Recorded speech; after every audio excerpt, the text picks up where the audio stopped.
Bismillahirrahmanirrahim. Innal hamdalillah nahmaduhu wa nasta'inuhu wa nastaghfiruh wa na'udzu billahi min syururi anfusina wa sayyiati a'malina man yahdihillahu fala mudilla lahu wa man yudlil fala hadiya lahu. Asyhadu an la ilaha illallah wahdahu la syarika lahu wa asyhadu anna Muhammadan 'abduhu wa rasuluhu alladzi la nabiyya wa la rasula ba'dahu.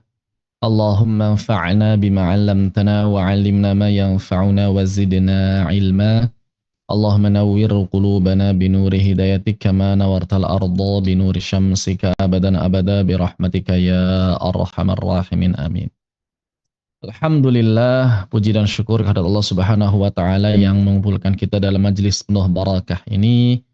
Kemudian salawat teriring salam semoga tetap tercurah limpahkan pada Nabiullah wa Rasulullah Muhammad sallallahu alaihi wasallam, juga pada keluarganya, para sahabat, para tabi'in, atba' tabi'in, dan juga semoga sampai pada kita sekalian beserta seluruh kaum muslimin hingga akhir zaman kelak, amin ya rabbal alamin.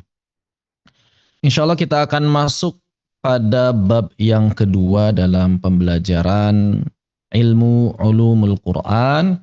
Terakhir kita membahas persoalan mabadi ilmu ulumul Quran. Sekarang kita masuk ke bagian berikutnya, yaitu wahyu dan periwayatan Al-Quran. Untuk filenya seperti biasa sudah kami serahkan kepada institut.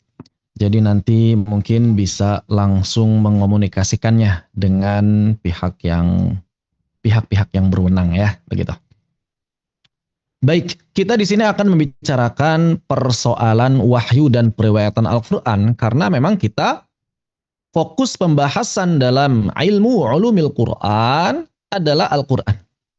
Dan Al-Qur'an merupakan salah satu dari wahyu yang diturunkan oleh Allah Subhanahu wa taala kepada Nabi kita Muhammad sallallahu alaihi wa alihi wasallam. Jadi, poin yang penting untuk digarisbawahi adalah bahwa Al-Qur'an itu bukan satu-satunya jenis wahyu yang diterima oleh Nabi sallallahu alaihi wa alihi wasallam.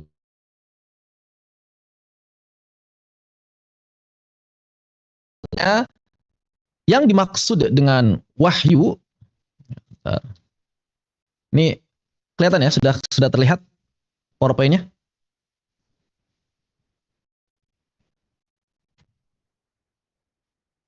Sudah, khair, alhamdulillah. Apa itu wahyu? Secara bahasa, wahyu dapat bermakna pemberitahuan. Bermakna apa? Pemberitahuan, ikhbar, kabar, begitu ya. Jadi ini secara bahasa. Juga bisa bermakna petunjuk atau bisikan secara bahasa. Jadi wahyu secara bahasa bisa bermakna al-ikhbar, ad-dalil atau al-huda, dan juga bisikan. Recording in progress. Sedangkan secara istilah yang dimaksud dengan wahyu yang kita akan bahas adalah ma'rifah, pengetahuan, atau al-ilm, atau ilmu. Jadi yang dimaksud dengan wahyu adalah ma'rifah atau ilm, pengetahuan ya, atau ilmu yang didapatkan seseorang, yang diraih oleh seseorang melalui bisikan tertentu atau pertanda, tanda-tanda tertentu, disertai keyakinan bahwa pengetahuan tersebut, ilm atau ma'rifah tadi, berasal dari Allah Subhanahu wa ta'ala. Kemudian, wahyu dapat diterima oleh seseorang, baik melalui perantara atau tidak. Mungkin kalau sampai di sini akan sama maknanya dengan apa yang kita kenal juga sebagai ilham. Ada kemiripan antara wahyu dengan ilham. Lalu apa perbedaannya? Nah, perbedaannya Wahyu itu lebih spesifik. Wahyu lebih spesifik. Ilham bisa diterima oleh semua orang. Ilham bisa diterima oleh semua orang. Sedangkan wahyu hanya bisa diterima secara spesifik oleh orang-orang pilihan yang kita kenal sebagai nabi. Yang kita kenal sebagai nabi. Jadi mungkin secara lebih spesifik ini ya, pengetahuan yang didapatkan seseorang boleh ditambahkan di sini secara spesifik.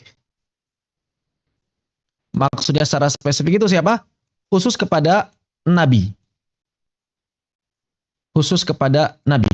Karena di dalam istilah kita, kalau ma'rifah tersebut, ilmu tersebut tidak didapatkan oleh nabi, maka dia lebih dikenal dengan istilah ilham, bukan wahyu.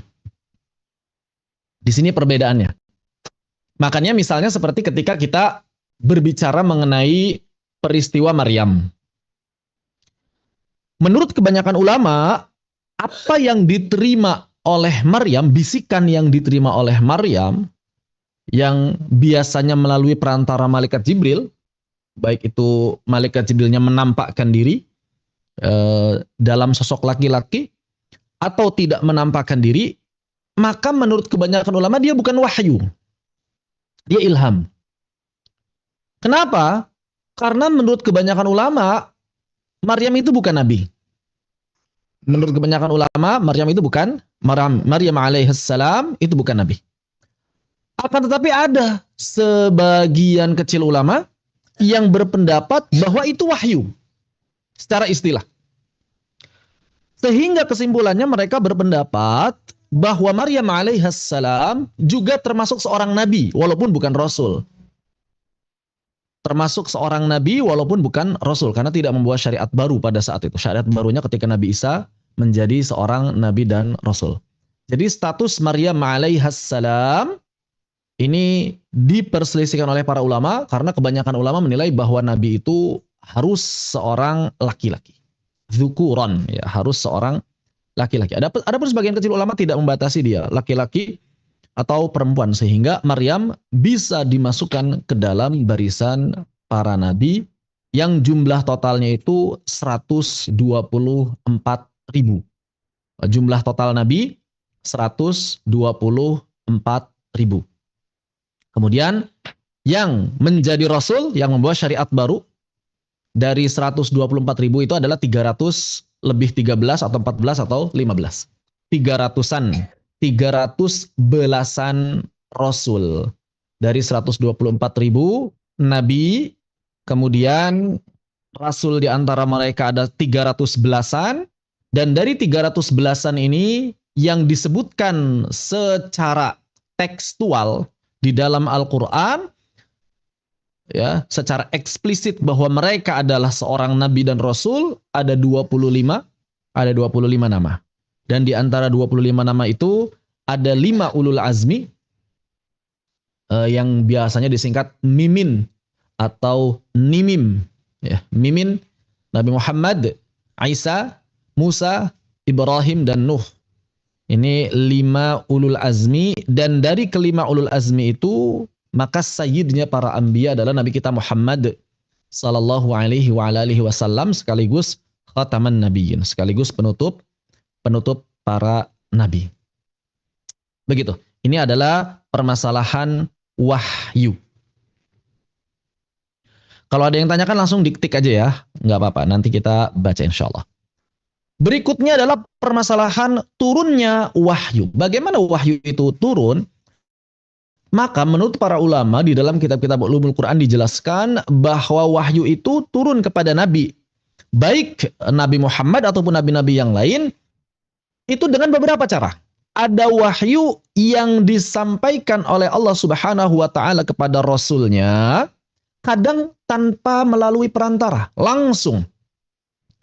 Misalnya apa? Misalnya adalah mimpi yang langsung diturunkan oleh Allah Subhanahu wa taala. Berarti wahyu ini datang kepada para nabi dan rasul dalam keadaan nabi dan rasul itu tidur. Dan ini dialami juga oleh Nabi kita Muhammad sallallahu alaihi wa alihi wasallam. Atau langsung dalam keadaan terjaga hanya dari balik tabir. Seperti misalnya yang pernah dialami Sidina Musa alaihi salam di gunung, di bukit Tursina. Dan juga Nabi sallallahu alaihi wa alihi wasallam ketika Mi'raj. Itu kan komunikasinya langsung dengan Allah Subhanahu wa taala, tapi dari balik tabir. Dan itu menurut kebanyakan sahabat dalam kondisi terjaga. Walaupun ada sebagian kecil sahabat yang mengatakan Nabi itu melakukan perjalanan Isra dan Mi'raj, ruhnya saja. Ya berarti jasadnya ada. Maka dalam keadaan seperti itu mirip dengan orang yang tertidur. Begitu. Tapi kebanyakan para sahabat menilai bahwa Nabi Shallallahu Alaihi Wasallam melakukan perjalanan Isra dan Mi'raj itu dalam keadaan terjaga ruh dan jasadnya. Begitu. Atau misalnya Nabi Adam, ya Nabi Adam itu kan langsung ngobrol sama Allah Azza wa Jalla ketika masih berada di surga. Kemudian wahyu juga terkadang disampaikan oleh Allah Subhanahu wa taala melalui perantara para malaikat. Jadi kadang wahyu disampaikan tanpa melalui perantara dan kadang wahyu disampaikan melalui perantara malaikat. Bagaimana kemudian wahyu yang disampaikan melalui perantara malaikat?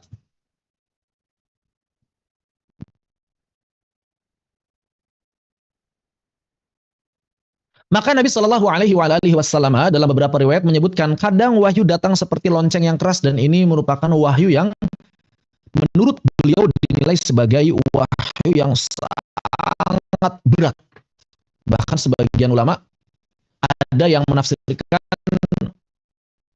istilah qaulan tsaqila. Ya, tapi ini ya jangan tanya suara loncengnya kayak gimana ya, Nabi nggak menjelaskan secara detail, hanya beliau menjelaskan bahwa wahyu ini terdengar seperti entah itu loncengnya gemerincing atau dentuman atau apa. Yang pasti memang pada saat itu Nabi SAW mengatakan berat sampai berkeringat. Kemudian salah seorang sahabat pernah waktu itu kaki beliau berada di bawah kaki Nabi, dan ketika Nabi Shallallahu Alaihi Wasallam menerima wahyu, terasa beratnya kaki Nabi Shallallahu Alaihi Wasallam yang menindih kaki beliau itu terasa jauh lebih berat. Makanya sebagian ulama menafsirkan qaulan tsaqila itu beneran berat gitu. Jadi beneran berat ketika diterima itu benar-benar ya mungkin zaman sekarang ya seperti kita mengangkat atau menerima Allah Ta'ala a'lam. Bagaimana detailnya saya belum menemukan keterangan. Bagaimana detail kemudian suara lonceng yang membuat Nabi sampai keluar keringat dingin ya, saking beratnya wahyu tersebut ketika diterima oleh beliau sallallahu alaihi wasallam. Kemudian Nabi sallallahu alaihi wasallam wahyu dari malaikat itu dengan cara malaikat tersebut yang sempat dialami oleh Siti Maryam alaihissalam ketika Allah Subhanahu wa taala mengirimkan Jibril alaihissalam untuk meniupkan ruh kepada perut ibunda Siti Maryam, begitu. Dan dalam riwayat yang sahih yang sudah kita kenal bersama, Nabi Shallallahu Alaihi Wasallam juga pernah menerima tamu yang bajunya itu putih, kemudian bersih, ya, wajahnya tidak tampak seperti orang yang sedang melakukan safar perjalanan jauh, rambutnya hitam, tapi kok orang-orang nggak ada yang kenal, begitu kan? Dan ini Nabi Shallallahu Alaihi Wasallam kan sedang menerima wahyu sebetulnya. Ya, berupa apa di sana mengajarkan ya, iman, Islam, ihsan dan asyaratus sa'ah. Jadi bagaimana malaikat Jibril datang untuk mengajarkan manusia, tentu saja kepada Nabi Shallallahu Alaihi Wasallam, dan Nabi yang mengajarkan kepada manusia.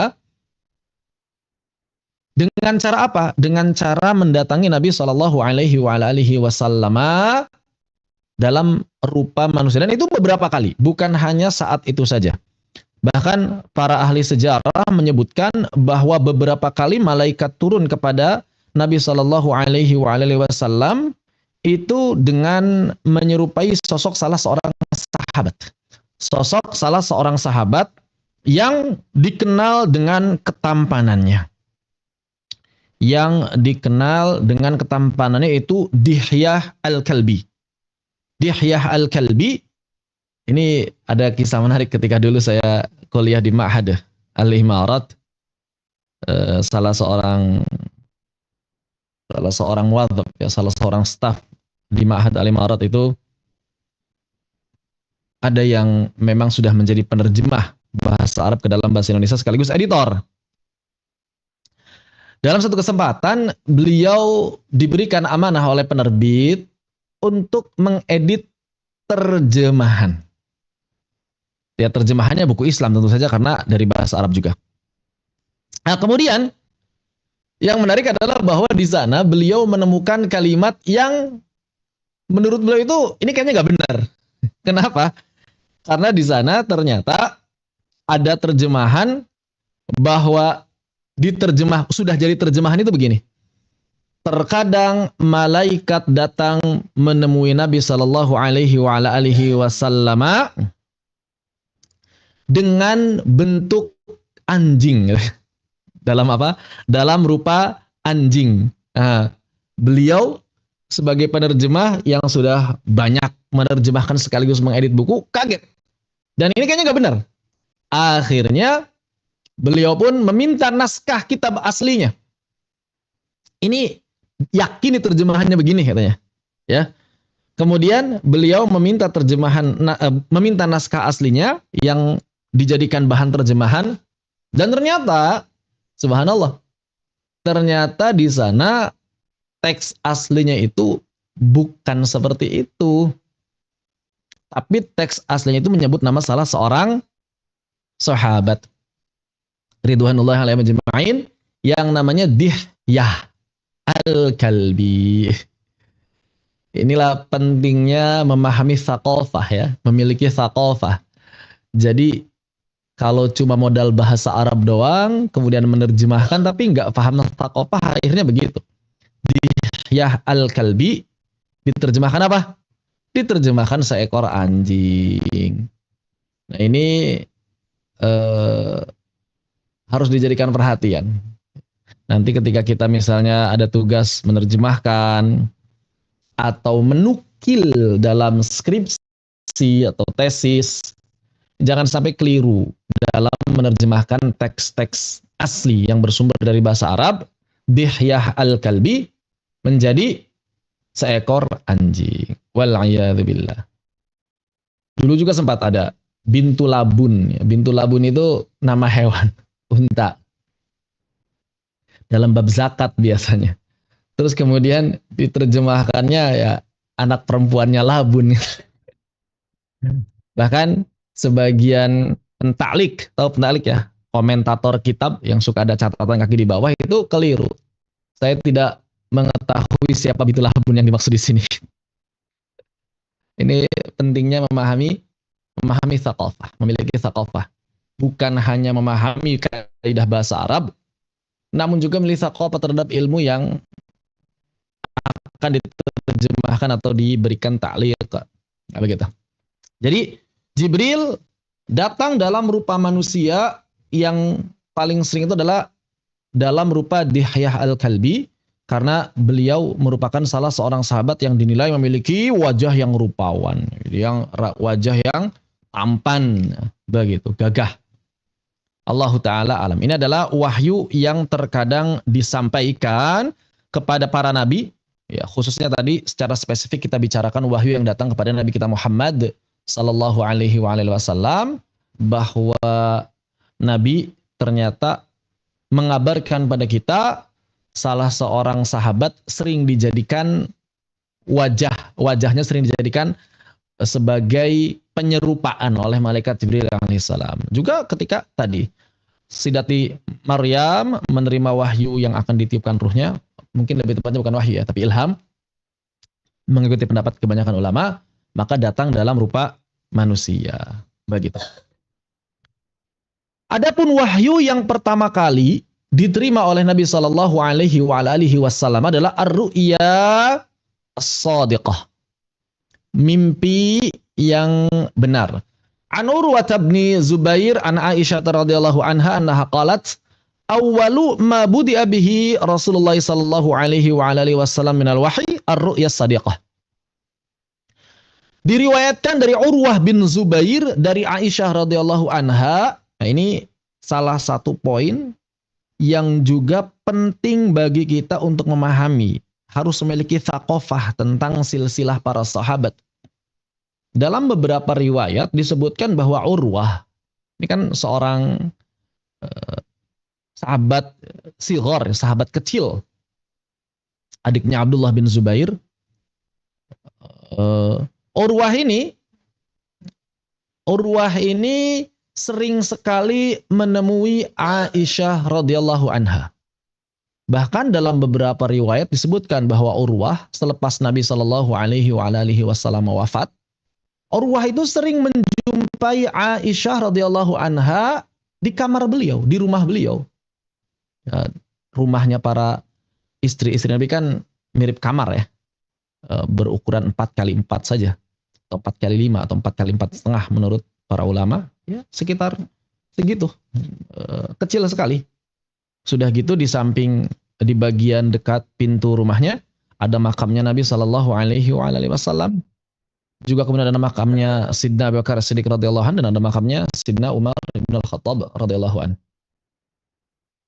Nah, beberapa riwayat menyebutkan bahwa Urwah bin Zubair itu mendatangi Ummul Mukminin Aisyah radhiyallahu anha di kamarnya.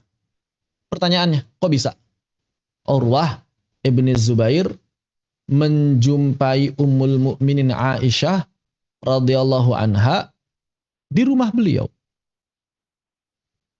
Makanya banyak sekali hadis yang diriwayatkan Urwah bin Zubair dari Aisyah radhiyallahu anha, karena beliau banyak nanya, banyak sekali bertanya kepada Aisyah radhiyallahu anha. Ada yang bisa jawab nggak? Kenapa? Banyak sekali riwayat yang menyebutkan bahwa Urwah ini sering berjumpa dengan Aisyah radhiyallahu anha, bahkan bukan berjumpa di luar, bukan, kan kalau sahabat yang itu ketok-ketok paling ya, ketok-ketok, ya Ummul Mukminin, ada masalah ini, tahu nggak hadis tentang ini, atau ada nggak keterangan dari Rasulullah tentang ini? Tapi Urwah itu enggak. Urwah itu masuk ke rumahnya Aisyah radhiyallahu anha.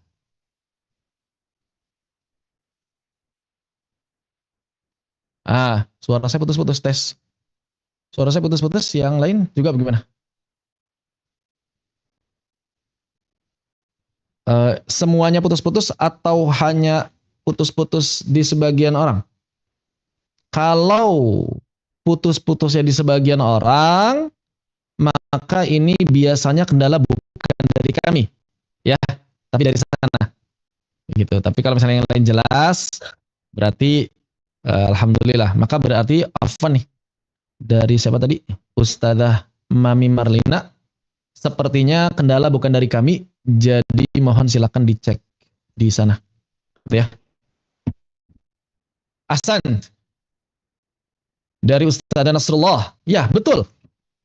Karena beliau Urwah ibni Zubair adalah keponakannya Aisyah radhiyallahu anha. Nah, ini penting. Karena saya sering menemukan kaum muslimin sendiri bingung ketika misalnya ada beberapa pertanyaan dari orientalis. Katanya istri Nabi itu wanita yang paling menjaga dirinya. Tapi kenapa membiarkan laki-laki masuk ke dalam rumahnya? Begitu ya. Bahkan pertanyaan-pertanyaan ini pertanyaan-pertanyaan yang bisa jadi dalam tanda petik ya dinilai vulgar, seperti misalnya bagaimana cara Nabi mandi gitu kan. Maka Aisyah radhiyallahu anha ngasih tahu nih, nama mandinya begini, airnya begini, guyurin di sini. Ya orang ngajarin keponakannya. Bukan sesuatu yang aneh. Itu keponakan beliau. Az-Zubair bin Al-Awwam itu adalah suami dari Asma bint Abi Bakar As-Siddiq radhiyallahu anhu. ridwanullah alaihim ajma'in. Nah, ini penting memahami silsilah para sahabat agar kita apa? Agar kita kemudian bisa menjawab dengan mudah, dan hampir pertanyaan-pertanyaan yang diajukan oleh orang-orang orientalis itu sebenarnya pertanyaan yang mudah sekali kita jawab. Ahsan, barakallahu fiik. Maka di sini Ummul Mukminin Aisyah radhiyallahu anha memberitakan pada Urwah bahwa wahyu yang pertama kali datang kepada Nabi sallallahu alaihi wasallam adalah ru'ya shadiqah fin naum, ya, begitu. Wa kana la yara ru'ya illa ja'at mithla falaqis subhi. Jadi datangnya seperti apa? Seperti falaknya waktu subuh. Tsumma hubbiba ilaihil khala. Kemudian setelah mimpi ini datang beberapa kali, menumbuhkan kesukaan pada Nabi sallallahu alaihi wasallam untuk khala, untuk menyepi, menyendiri. Fakana yakhlu bi ghari Hira. Maka sejak sering menerima wahyu berupa ru'ya shadiqah ini, walaupun Nabi sallallahu alaihi wasallam belum memahami ya bahwa ternyata mimpi yang dialaminya adalah wahyu. Namun seringnya Nabi sallallahu alaihi wasallam menerima wahyu berupa mimpi ini memberikan sentuhan-sentuhan spiritual tertentu. Salah satunya apa? Salah satunya adalah membuat Nabi sallallahu alaihi wasallam sering berdiam diri, menyendiri di gua Hira. Fayatahannatsu fihi, dan kemudian beliau mendekatkan diri kepada Allah, doa tahannus itu ta'abbud, berdoa beribadah ya, dengan tata cara yang belum ditetapkan. Intinya Nabi duduk berdoa, itu kan belum ada syariat pada saat itu. Al-layali dzawatil adad qabla ayyanzi'a ila ahli. Ya, pokoknya bermalam-malam, ya, bermalam-malam. Jadi beliau di sana itu bermalam-malam sampai kemudian beliau pulang ke keluarganya. Ya, jadi beberapa malam kemudian pulang, dan pulang itu sekedar untuk yatazawwaj, untuk sekedar menambah perbekalan saja. Lidzalika, untuk beribadah di sana. Jadi Nabi sallallahu alaihi wasallam beribadah, mendekatkan diri kepada Allah Subhanahu wa taala di Gua Hira. Kemudian beliau pulang kepada keluarganya untuk menambah perbekalan. Tsumma yarji' ila Khadijah fayatazawwad limithliha, ya. Begitu. Kemudian beliau pulang misalnya ke Khadijah untuk apa? Untuk menambah perbekalan lagi, hatta ja'ahul haqq. Sampai kemudian datanglah kebenaran, maksudnya adalah wahyu berupa Al-Qur'an, wa huwa fi ghar Hira. Jadi urutan wahyunya adalah urutan skenarionya atau urutan waktunya.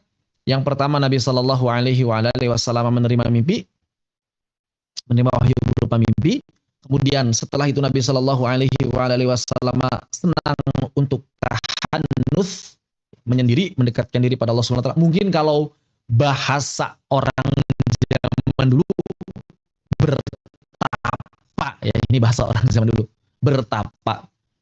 Kemudian setelah itu Allah Subhanahu wa taala menurunkan Al-Qur'an. Urutannya seperti itu.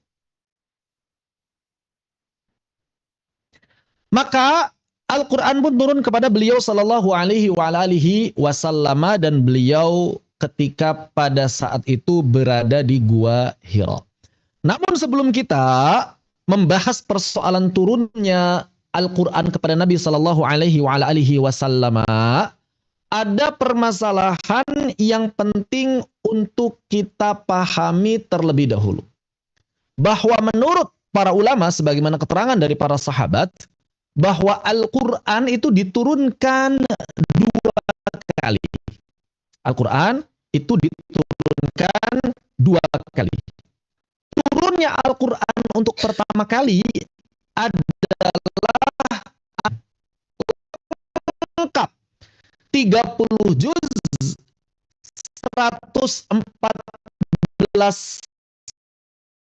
dengan susunan yang kita kenal hari ini, dari awal surah Al-Fatihah sampai akhir surah An-Nas, sebagaimana keterangan dari para ulama dalam kitab-kitab Ulumul Quran.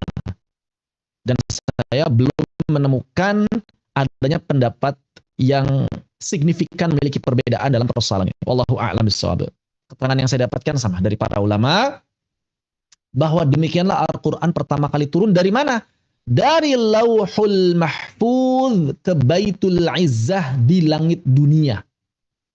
Dari Lauhul Mahfuz ya ke Baitul Izzah, nama ada di langit dunia kita ada satu tempat yang namanya itu Baitul Izzah. Sebagian ulama mengatakan dia lurus, tegak lurus di atas Ka'bah. Wallahu a'lam bishawab.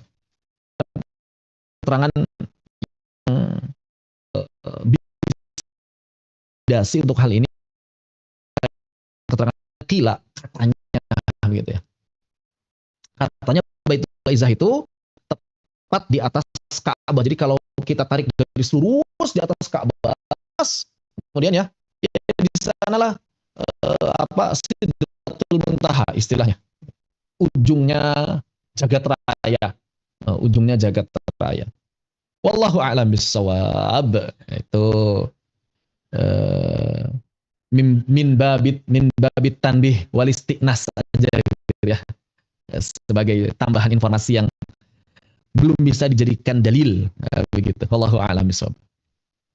Nah, peristiwa turunnya Al-Qur'an dari Lauhul Mahfuz menuju langit dunia di Baitul Izzah tadi, peristiwa inilah yang dikenal dengan istilah Inzalul Quran. Nama peristiwanya apa? Inzalul Quran. Karena turunnya Al-Quran itu punya beberapa istilah yang berbeda. Istilah yang pertama, yang penting untuk kita pahami adalah Inzalul Quran, yaitu turunnya Al-Quran dari Lauhul Mahfuz ke Baitul Izzah di langit dunia dalam satu malam. Inilah makna ayat-ayat di dalam Al-Quran yang berbicara mengenai anzalna fil lailatil mubarak, fil lailatil qadar, dan lain sebagainya. Maka para ulama sepakat proses turunnya Al-Quran ini, yaitu Inzalul Quran, terjadi pada malam Qadar. Terjadi pada Lailatul Qadar, malam Qadar. Yang berdasarkan keterangan yang sahih dari Nabi Shallallahu Alaihi Wasallam bahwa Lailatul Qadar itu terjadi di sepertiga malam terakhir bulan Ramadan. 10 hari terakhir bulan Ramadan. Jadi berkisar antara malam ke-20 sampai malam ke-30. Malam ke-20 sampai malam ke-30. Malam ke-20 kalau Ramadannya 29, malam 21 kalau Ramadannya 30. Kalau kita ngitung 10 hari terakhir, yaitulah malam Qadar. Nah, secara bahasa jangan sebut malam Lailatul Qadar karena nanti ada pengulangan. Ya ini tertib bahasa aja, walaupun saya pun kadang-kadang suka otomatis begitu ya, karena kita orang Indonesia bilangnya malam Lailatul Qadar. Cuma secara tertib bahasa kurang bagus. Kenapa? Karena Lailah sendiri artinya malam. Sehingga kalau kita sebut malam Lailatul Qadar, maka berarti kita sedang berkata malam-malam Qadar. Ya kan? Jadi ada pengulangan bahasa. Jadi secara ucapkan Lailatul Qadar atau malam Qadar. Ya, jadi malam Qadar. Walaupun lidah sering keceplosan malam Lailatul Qadar, biasanya langsung saya ulang biasanya kalau habis berbicara seperti itu. Karena nggak sesuai dengan tertib bahasa. Baik, jadi yang pertama adalah proses Inzalul Quran. Al-Quran turun secara utuh. Jadi kalau saya analogikan, ini analogi ya, bukan maksudnya menghinakan Al-Quran dengan cara menyamakan dengan benda sesuatu, tapi kita analogikan bahwa Al-Quran itu diibaratkan seperti sebuah puzzle yang sudah tersusun rapi, puzzle yang udah terpasang. Tahu puzzle kan ya? Udah terpasang. Walaupun di sana ada garis-garis saya, kita ibaratkan petak-petak itu adalah surah. Petak-petak dalam setiap puzzle itu adalah surah atau ayat. Surah atau ayat. Jadi Al-Quran turun itu sudah terpasang rapi. Seperti kita kalau beli puzzle pertama kali. Kan enggak acak. Puzzle pertama kali itu terpasang rapi. Bahkan biasanya nempel. Sebagiannya harus kita gunting secara manual gitu. Ya, kalau puzzle. Maka demikian Al-Quran. Inilah proses inzalul Quran. Begitu. Kemudian, nah ini proses yang kedua. Turunnya Al-Quran untuk kedua kalinya. Setelah Al-Quran turun di Baitul Izzah, maka kemudian dari Baitul Izzah, Al-Quran ini turun kepada Nabi kita Muhammad sallallahu alaihi wa alihi wasallam secara berangsur-angsur. Kurang lebih berapa? Ya, kalau misalnya kita lihat kitab-kitab sejarah, 22 tahun, 2 bulan, 22 hari. Bisa begitu ya. Kurang lebih 23 tahun. Yang menarik adalah bahwa turunnya Al-Quran sepanjang 23 tahun itu kurang lebih tidak turun sesuai dengan urutan Al-Quran yang sudah paten tadi. 114 surah, 6236 ayat. Begitu. Ternyata turunnya Al-Quran disesuaikan dengan keadaan yang terjadi pada saat Nabi Shallallahu Alaihi Wasallam alami selama beliau di dunia. Begitu. Jadi kalau misalnya ada yang mengatakan kenapa Al-Quran disusun dari awal Al-Fatihah sampai akhir An-Nas, padahal Iqra yang turun pertama kali, maka sebetulnya pertanyaan ini kebalik. Kalaupun mau ditanyakan, kenapa Iqra turun pertama kali, padahal susunan Al-Quran itu sejak awalnya Al-Fatihah sampai An-Nas. Nah, begitu ya. Karena sejak awal Al-Quran itu dari Al-Fatihah sampai An-Nas, maka itulah yang disusun. Begitu. Nah, kenapa kemudian turunnya Iqra dulu, bukan Al-Fatihah dulu? Karena agar agar perintah yang diterima oleh Nabi Shallallahu Alaihi Wasallam adalah sesuai dengan medan dakwah beliau. Begitu. Wallahu taala a'lam. Proses ini, proses turunnya Al-Quran dari Nabi Shallallahu Alaihi Wasallam menerima wahyu pertama kali sampai akhirnya, itu seluruh prosesnya dari awal sampai akhir disebut dengan tanzilul Quran. Jadi kalau kita lihat ayat-ayat Al-Quran yang berbicara mengenai nazzalnahu tanzila, itu berbicara tentang ini. Ya, berbicara tentang tanzilul Quran. Ibnu Abbas mengatakan bahwa Al-Quran diturunkan sekaligus ke langit paling bawah pada Lailatul Qadar, lalu diturunkan secara berangsur-angsur selama 20-an tahun. Ini kata Ibnu Abbas radhiyallahu anhuma. Kemudian Ibnu Abbas membaca ayat, wala ya'tunaka bimatsalin illa ji'naka bil haqqi wa ahsana tafsira. Kemudian wa Qur'anan faraqnahu litaqrahu 'ala nasi 'ala muksin wa nazzalnahu tanzila. Itu kalimat yang dijadikan acuan. Wa nazzalnahu tanzila. Jadi makna nazzalnahu tanzila adalah kami Allah Subhanahu wa taala menurunkannya Al-Qur'an benar-benar secara bertahap. Sudah ada dua istilah yang penting untuk kita pahami. Yang pertama adalah inzalul Qur'an, yaitu turunnya Al-Qur'an secara sekaligus dari Lauhul Mahfuz ke Baitul Izzah di langit dunia. Yang kedua adalah turunnya Al-Quran secara bertahap selama 20-an tahun. Allahu Ta'ala a'lam. Begitu. Berikutnya, istilah berikutnya yang kemudian juga penting untuk kita pahami adalah permasalahan nuzulul Quran. Suka banyak pertanyaan nih, kenapa banyak orang kaum muslimin yang memperingati nuzulul Quran pada malam 17 Ramadan? Ya.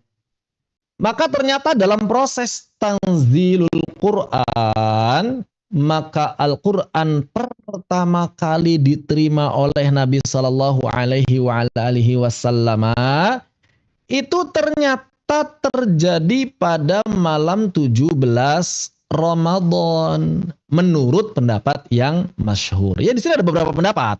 Ada beberapa pendapat mengenai kapan yang pertama 1 sampai 5 itu turun. Maka ternyata menurut pendapat yang masyhur terjadi pada malam 17 Ramadan. Dan para ulama sepakat, sebetulnya nggak sepakat sih ya. Mungkin menurut kebanyakan ulama aja lah. Menurut kebanyakan ulama. Adapun surah yang pada saat itu pertama kali turun adalah surah Al-Alaq ayat 1 sampai 5. Menurut kebanyakan ulama. Karena nanti masalah surah apa yang pertama kali turun dan surah apa yang terakhir kali turun ini sebetulnya para ulama ada sedikit perbedaan pendapat, terutama kalau yang banyak perbedaan pendapat itu sebetulnya yang terakhir kali turun. Kalau yang pertama kali turun, kebanyakan ulama menilai sudah Al-Alaq.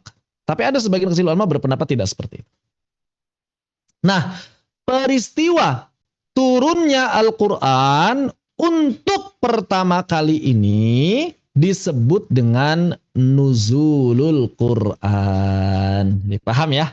Perbedaan antara inzalul Quran, tanzilul Quran, dan nuzulul Quran. Hati-hati nih, jangan sampai keliru. Inilah yang kemudian banyak disebut-sebut dan diperingati oleh kaum muslimin khususnya di negeri kita.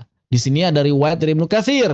Qala Ibnu Katsir fil bidayah wan nihayah naqlan 'anil Waqidi 'an Abi Ja'far al-Baqir annahu qala, jadi Ibnu Katsir meriwayatkan riwayat dari Abi Ja'far bin Al-Baqir, beliau mengatakan kana betida'ul wahyi ila Rasulillah sallallahu alaihi wa alihi wasallam yaumal itsnain li sab'a asyrata khalat min Ramadan. Jadi ternyata wahyu yang pertama kali turun itu adalah terjadi pada malam 17 Ramadan. Waqila, walaupun ada juga yang mengatakan biasanya kalau ada pendapat yang pertama disebut dengan tegas dan yang kedua disebut dengan qil, ini pendapat yang keduanya lemah. Jadi ada pendapat yang tidak masyhur, pendapat yang kurang kuat. Apa itu? Minar rabi'i wal ashrin, yaitu pada malam 24. Jadi ada dua pendapat. Pendapat yang masyhur adalah 17 Ramadan. Pendapat yang tidak masyhur adalah malam 24. Begitu. Ini terjemahannya. Keterangan ini juga dikuatkan oleh riwayat yang lain. Ya. Jadi malam 17 ini dikuatkan oleh riwayat yang lain dari Zaid ibni Arqam radhiyallahu anhu. Qala, beliau mengatakan, ma asyukku wala amtari, aku tidak pernah meragukan annaha lailatu sab'a asyrata min Ramadan. Jadi aku tidak pernah meragukan, tidak pernah merasa ragu bahwa pertama kali Al-Quran itu diturunkan pada malam 17 Ramadan. Lailata unzilal Quran, itulah malam pertama kali Al-Quran diturunkan. Allahu Ta'ala a'lam. Baik, ada yang tanyakan sampai di sini sebelum kita maju lagi. Kalau Al-Fatihah turunnya kapan? Di sini para ulama berbeda pendapat. Ada juga yang mengatakan Al-Fatihah itu turunnya pertama. Sebagian ulama ada yang berpendapat bahwa Al-Fatihah turunnya pertama. Ada juga sebagian ulama yang berpendapat bahwa yang turun pertama itu adalah basmalahnya saja. Tidak termasuk Al-Fatihah secara keseluruhan. Jadi ada beberapa perbedaan pendapat yang nanti akan kita sebutkan urutan turunnya Al-Quran.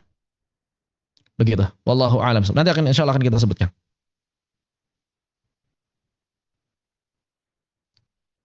Baik. Ada yang ditanyakan sebelum kita lanjutkan?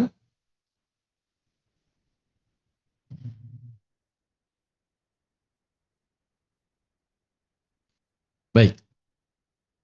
Bagian berikutnya adalah hikmah. Hikmah apa? Hikmah kenapa Al-Quran tidak diturunkan secara sekaligus? Ini pun pertanyaan yang sering diajukan. Kalau memang Al-Quran turun dari Lauhul Mahfuz ke langit dunia, itu sudah full dari awal Al-Fatihah sampai akhir An-Nas, loh kenapa nggak langsung saja diturunkan kepada Nabi kita Muhammad Sallallahu Alaihi Wasallam seluruhnya? Begitu. Suka ada yang bertanya seperti itu. Ya sebetulnya ini adalah hak prerogatifnya Allah Azza wa Jal. Kita nggak bisa mempertanyakan sesuatu yang difirmankan atau dilakukan oleh Allah Subhanahu wa Ta'ala. Namun kita bisa mengambil banyak sekali pelajaran ketika kita mau merenungi kenapa kemudian Al-Quran ini diturunkan secara bertahap. Akan banyak sekali pelajaran, tapi saya sebutkan ya sebagian saja. Di-spill aja sebagian ya. Sisanya bisa dikaji sendiri di buku-buku Ulumul Quran. Yang pertama, tujuan atau hikmah yang bisa kita petik. Al-Quran diturunkan secara bertahap adalah dalam rangka meneguhkan hati Rasulullah Sallallahu Alaihi Wasallam.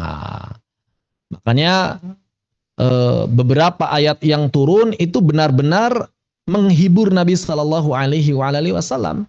Misalnya di sini ada kalimat fala'allaka bahi'u nafsaka ala atharihim illam yu'minu bihadzal hadithi asafa. Ini kan dalam rangka apa? Dalam rangka mengobati rasa sakitnya Nabi, mengobati rasa gundah gulananya Nabi. Kalau misalnya Al-Quran diturunkan secara sekaligus, dampaknya tidak akan sekuat ketika Al-Quran itu diturunkan secara khusus dalam rangka menenangkan Nabi Shallallahu Alaihi Wasallam. Al-Quran turun secara sekaligus, kan konteksnya nggak dapat, ya ayat ini sudah ada, tapi misalnya ketika di Gua Hiro, Nabi berpikir ya, oh ada ayat ini, begitu kan? Tapi enggak langsung dapat dirasakan sesuai dengan konteksnya. Maka inilah subhanallah betapa agung dan luar biasanya Al-Quran. Bahwa ternyata walaupun Al-Quran disusun sudah berurutan dari awal sampai akhir, tapi Allah tahu ayat-ayat mana yang tepat untuk diturunkan, kapan diturunkannya. Allah tahu. Begitu ya, karena Allah Maha mengetahui apa yang akan telah dan sedang terjadi kan. Makanya Allah tahu ayat ini cocoknya di sini kapan diturunkannya, ayat ini turunkannya di sini kapan diturunkannya. Begitu. Kemudian juga untuk memberikan motivasi, ya, untuk memberikan apa? Memberikan harapan pada Nabi Shallallahu Alaihi Wasallam dengan ayat misalnya yang surakallah nasran aziza, tenang wahai Nabi, begitu kan? Bahwa nanti Allah pasti akan menolongmu, tenang aja. Ini kan kalau kita lagi biasa-biasa keadaannya diturunkan ayat ini, ya rasanya biasa. Tapi ketika memang kita dalam keadaan yang lemah, dalam keadaan yang misalnya dalam perang yang sedang kalah, begitu ya, dalam keadaan tertekan, lalu kemudian Allah menurunkan ayat ini kan luar biasa. Efeknya itu luar biasa. Pengaruhnya sangat besar. Begitu. Bahkan kemudian ketika Nabi semakin tampak, aduh ini makin susah, dakwah makin berat, ternyata Allah menurunkan ayat, kataballahu la aghlibanna ana wa rusuli, innallaha qawiyyun aziz. Tenang. Allah sudah menetapkan bahwa aku dan rasul-rasulku yang pasti akan menang. Ini kan membuat apa? Membuat Nabi itu tenang. Oh ya, insya Allah tenang, begitu kan. Tapi lain halnya kalau ini diturunkan secara sekaligus di Gua Hiro. Mungkin ada pelajaran-pelajaran yang bisa dipetik, tapi pengaruhnya tidak akan sebesar ketika dia diturunkan sesuai dengan kondisi yang dialami oleh Nabi Shallallahu Alaihi Wasallam. Kemudian kenapa Al-Quran diturunkan secara bertahap juga adalah dalam rangka memberikan tantangan dan mukjizat. Memberikan tantangan dan mukjizat. Allah Subhanahu wa taala misalnya menjawab beberapa pertanyaan, begitu kan? Menjawab beberapa sanggahan orang-orang kafir. Lalu kemudian menantang mereka. Begitu, menantang mereka. Nah ini tidak mungkin akan didapatkan proses-proses seperti ini kalau dia langsung diturunkan. Termasuk mukjizat. Dari sisi apa mukjizatnya? Kenapa Al-Quran diturunkan secara bertahap? Itu disebut mukjizat. Atau bagian dari mukjizat. Ada yang tahu nggak alasannya? Kenapa Al-Quran diturunkan secara bertahap?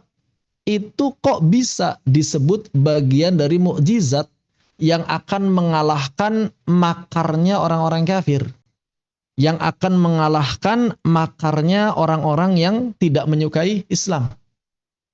Logikanya seperti apa? Ada yang bisa menulis? Ini ada, bentar. Apa ini? Tidak ada slide-nya. Ini nggak ada slide-nya saya.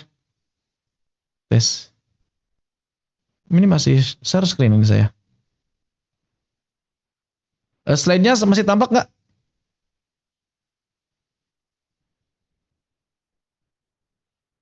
Masih ada. Ini ada yang bilang nggak ada soalnya.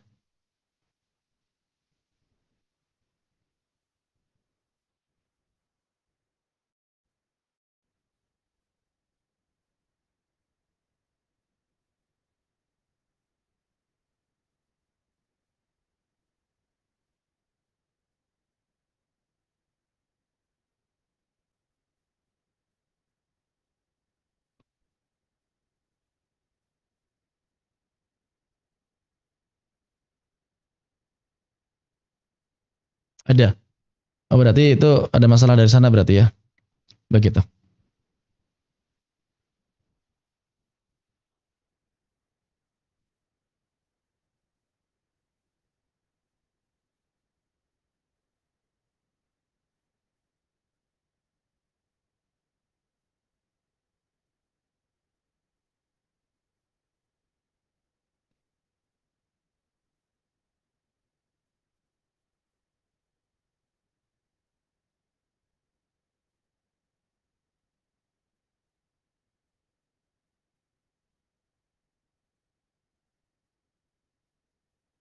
Untuk pedoman penentangan kaum kafir yang menolak Al-Quran karena mereka beranggapan apa?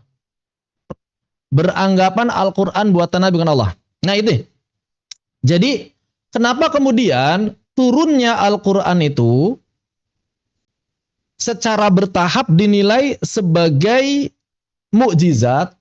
Karena justru ketika Al-Quran dalam tanda petik ya, dalam tanda petik Al-Quran diturunkan secara acak, ini kan seperti yang sempat saya analogikan dengan seseorang yang menulis tulisan, namun secara acak dimulai tulisan halamannya.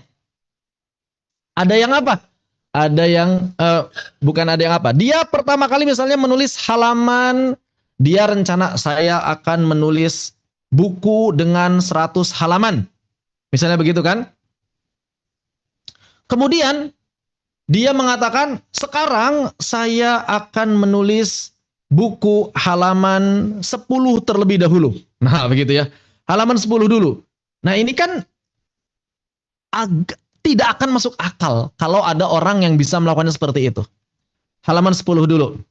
Kemudian setelah itu halaman yang kedua.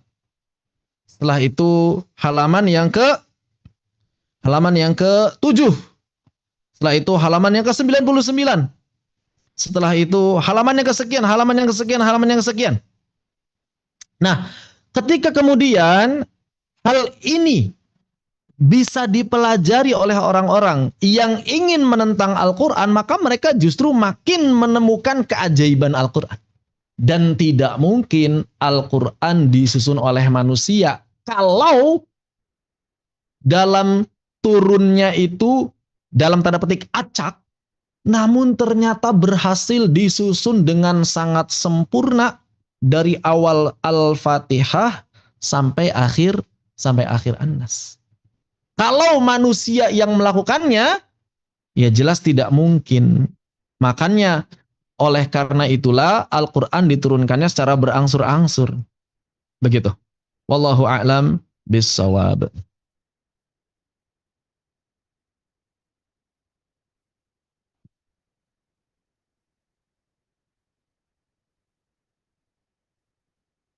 Ya, salah satunya adalah jadi lebih relate untuk menjawab tantangan pada saat Hah? Ya, jadi lebih relate dengan kondisi. Kalau misalnya semuanya sudah diturunkan, maka berarti ya udah gitu. Ketika kemudian dia diturunkan secara bertahap, maka dalam tanda petik ya, Nabi itu memiliki senjata yang paling tajam untuk melawan sanggahannya orang-orang kafir. Nah, itu adalah di antara alasan kenapa para ulama kemudian menyebutkan bahwa di antara hikmah turunnya Al-Quran secara bertahap itu adalah karena apa? Karena sebagai bentuk tantangan dan mukjizat. Wallahu taala a'lam. Begitu.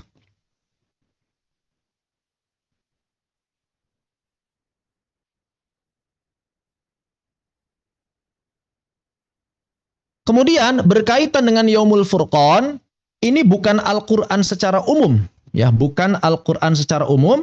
Kalau kita lihat tafsir Ibnu Katsir adalah wama anzalna ala abdina fi yaumal wama anzalna ala abdina yaumal furqani ay fil qismah, dalam persoalan qismah, dalam persoalan khumus, pembagian ghanimah, dalam masalah pembagian ghanimah. Begitu, spesifik dia. Spesifik. Wallahu ta'ala a'lam. Yunabihu ta'ala ala nimati wa isanihi ila khalqihi bima faraqa bihi bainal haqqi wal batil bi badrin wa yusammal furqan.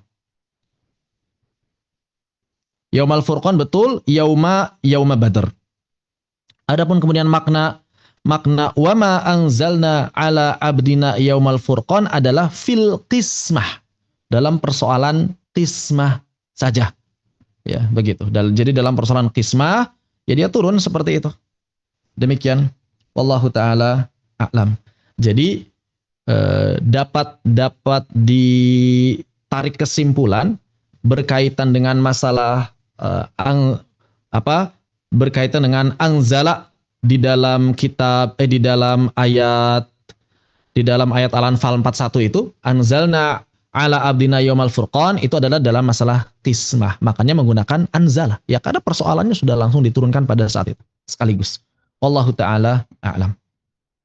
Jadi ayat ini tidak sedang membicarakan proses inzalul Quran secara umum, tapi hanya membicarakan inzalnya hukum qismah. Gampangnya begitu ya. Seperti wallahu taala a'lam. Baik, kita lanjutkan. Ini adalah di antara hikmah kenapa Al-Quran diturunkannya secara berangsur-angsur. Jadi sebagai tantangan dan mukjizat.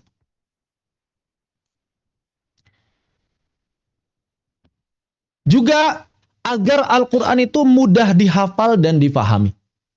Kalau misalnya, khususnya bagi Nabi ya, kalau misalnya Al-Quran diturunkan secara sekaligus, beban Nabi itu sudah ada beban dakwah, ya kan? Beban perang, beban harus menjaga dan menghafal Al-Quran, maka terasa berat bagi Nabi Shallallahu Alaihi Wasallam. Walaupun Nabi sendiri sebetulnya ingin agak sedikit merasa tergesa-gesa ya, pengennya sih udahlah yang turun itu langsung cepat hafal. Namun kemudian karena Nabi begini, ketika kita membaca ayat ini, la tuharrik bihi lisanaka lita'jala bih, maka jangan kemudian kita anggap bahwa ini adalah kekurangan Nabi Shallallahu Alaihi Wasallam. Ada sebagian orang yang menganggap bahwa teguran dari Allah Subhanahu Wa Taala ini menunjukkan bahwa ya ada kekurangan dari sisi yang Nabi lakukan sehingga Allah menegurnya. Padahal para ulama nangkepnya nggak begitu. Apa yang ditangkap oleh para ulama?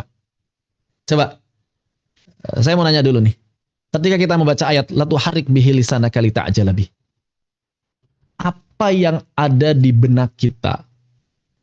Bagaimana kemudian cara Nabi berinteraksi dengan Al-Quran sampai Allah Subhanahu Wa Taala menegur beliau?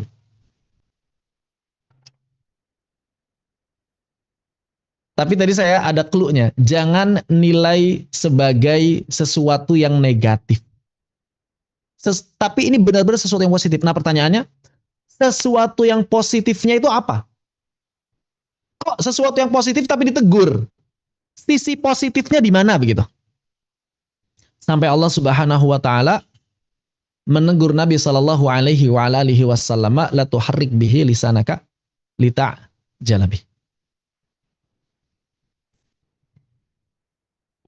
Ahsant ya. Jadi Nabi sangat semangat belajar. Ada hirs.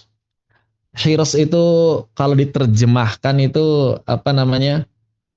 Rakus dalam ilmu. Rakusnya rakus positif. Rakus dalam ilmu. Bayangkan, kita bayangkan. Nabi Shallallahu Alaihi Wasallam menerima wahyu.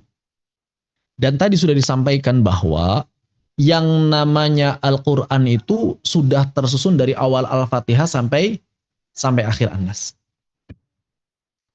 Kemudian Nabi Shallallahu Alaihi Wasallam menerima sebagian surah dalam tanda petik dengan cara acak. Maka ada keinginan bagi Nabi Shallallahu Alaihi Wasallam untuk segera menerima ayat. Agar apa? Agar segera Nabi Shallallahu Alaihi Wasallam itu agar segera bisa susun. Ayat ini tuh ada di sini. Karena Nabi selain mengingat lafalnya, juga Nabi kan harus mengingat tempatnya. Ya kan?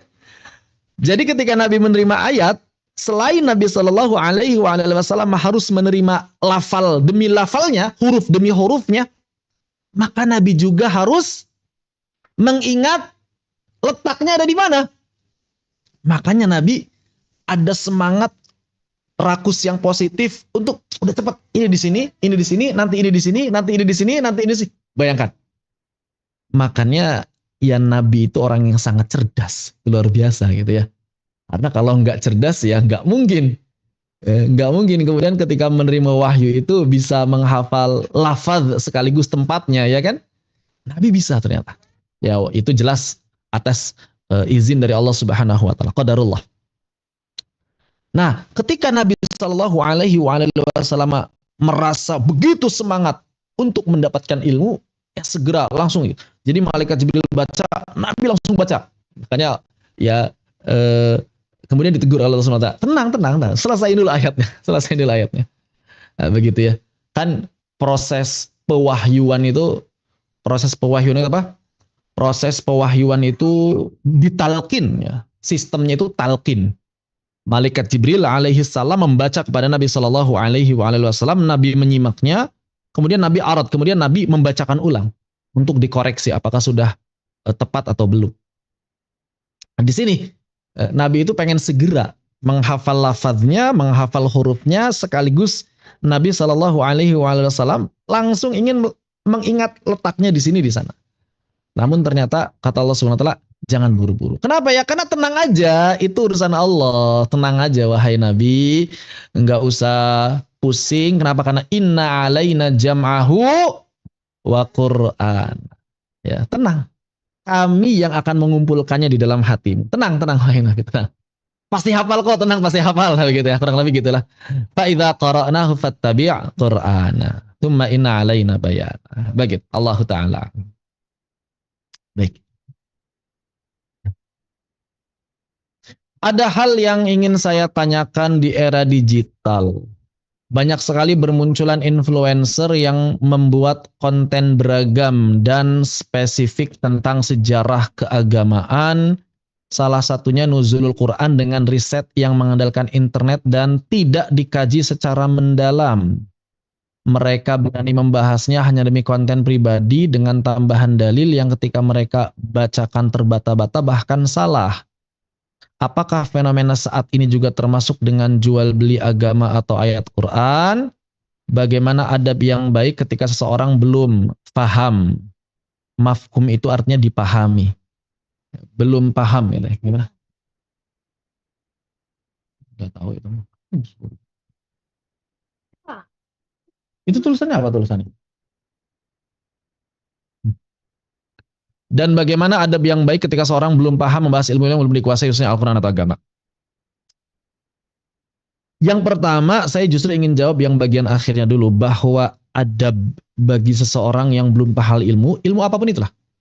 Coba kita bercermin, lalu kemudian kita tanya pada diri kita berani nggak ngomongin fisika kuantum di internet? Nggak berani, ya, nggak berani gitu kan ya.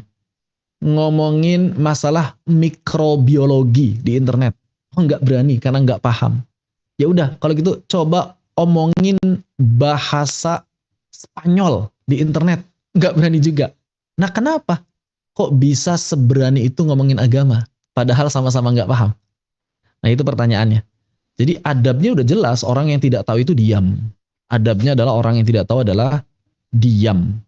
Orang yang tahu silakan berbicara, orang yang tahu silakan diam dan mendengarkan. Tapi era digital ya memang begitulah. Apakah mereka termasuk jual beli agama? Ya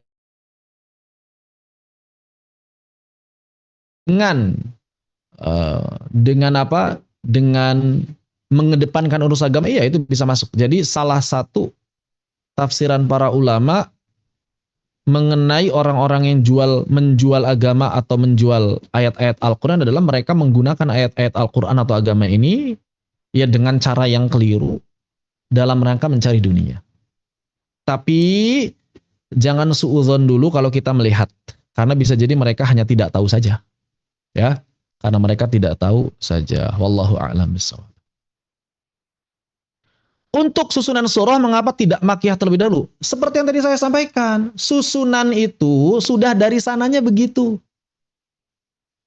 Jadi, antara turun dengan susunan, turun dulu atau susunan dulu? Saya mau nanya, Ustazah Aminah. Susunan Al-Quran dulu atau turun ke Nabi dulu? Gimana? Hah? Tadi disampaikan di awal, susunan dulu. Jadi nggak usah ditanya. Kenapa susunannya itu Al-Fatihah dulu? Ya karena sejak awal pun Al-Fatihah itu disusun di awal. Ya tapi kan Al-Fatihah kemudian apa? Al-Baqarah Madaniyah, kemudian surah-surah pendek makiyah. Ya karena memang turunnya surah-surah pendek dulu. Sederhana, sesederhana itu. Sesederhana itu. Karena yang namanya turunnya Al-Quran itu tidak berurutan sesuai susunnya. Tadi kayaknya udah beberapa kali saya ulang ya. Bahwa turunnya Al-Quran itu dalam tanda petik acak. Dalam tanda petik acak nih. Dalam tanda petik. Maksudnya acak itu tidak sesuai urutan mushaf. Melainkan apa?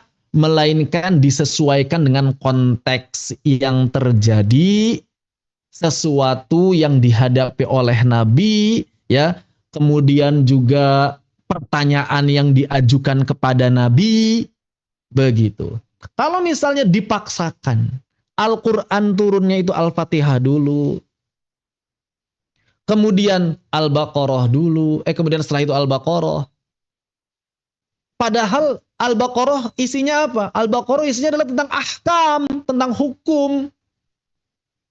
Mereka belum kenal Allah. Mereka belum tahu caranya bertauhid dengan benar. Sudah langsung dikasih hukum. Hukum kisos, sholat, zakat, puasa. Begitu ya. Iya kan? Nah, kalau misalnya seperti itu, yang ada justru berantakan. Nah, begitu. Jadi susunan Al-Quran seperti yang tadi telah disampaikan di awal pembahasan telah ditentukan oleh Allah sejak kapan? Sejak Al-Quran turun pertama kali. Sejak Al-Quran turun pertama kali dari Lauhul Mahfuz ke langit dunia. Namun turunnya Al-Quran itu secara bertahap sesuai dengan konteks yang ada. Begitu ya? Begitu. Wallahu a'lam bishawab. Seperti itu.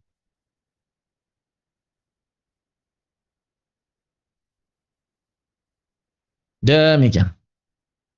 Kita lanjutkan.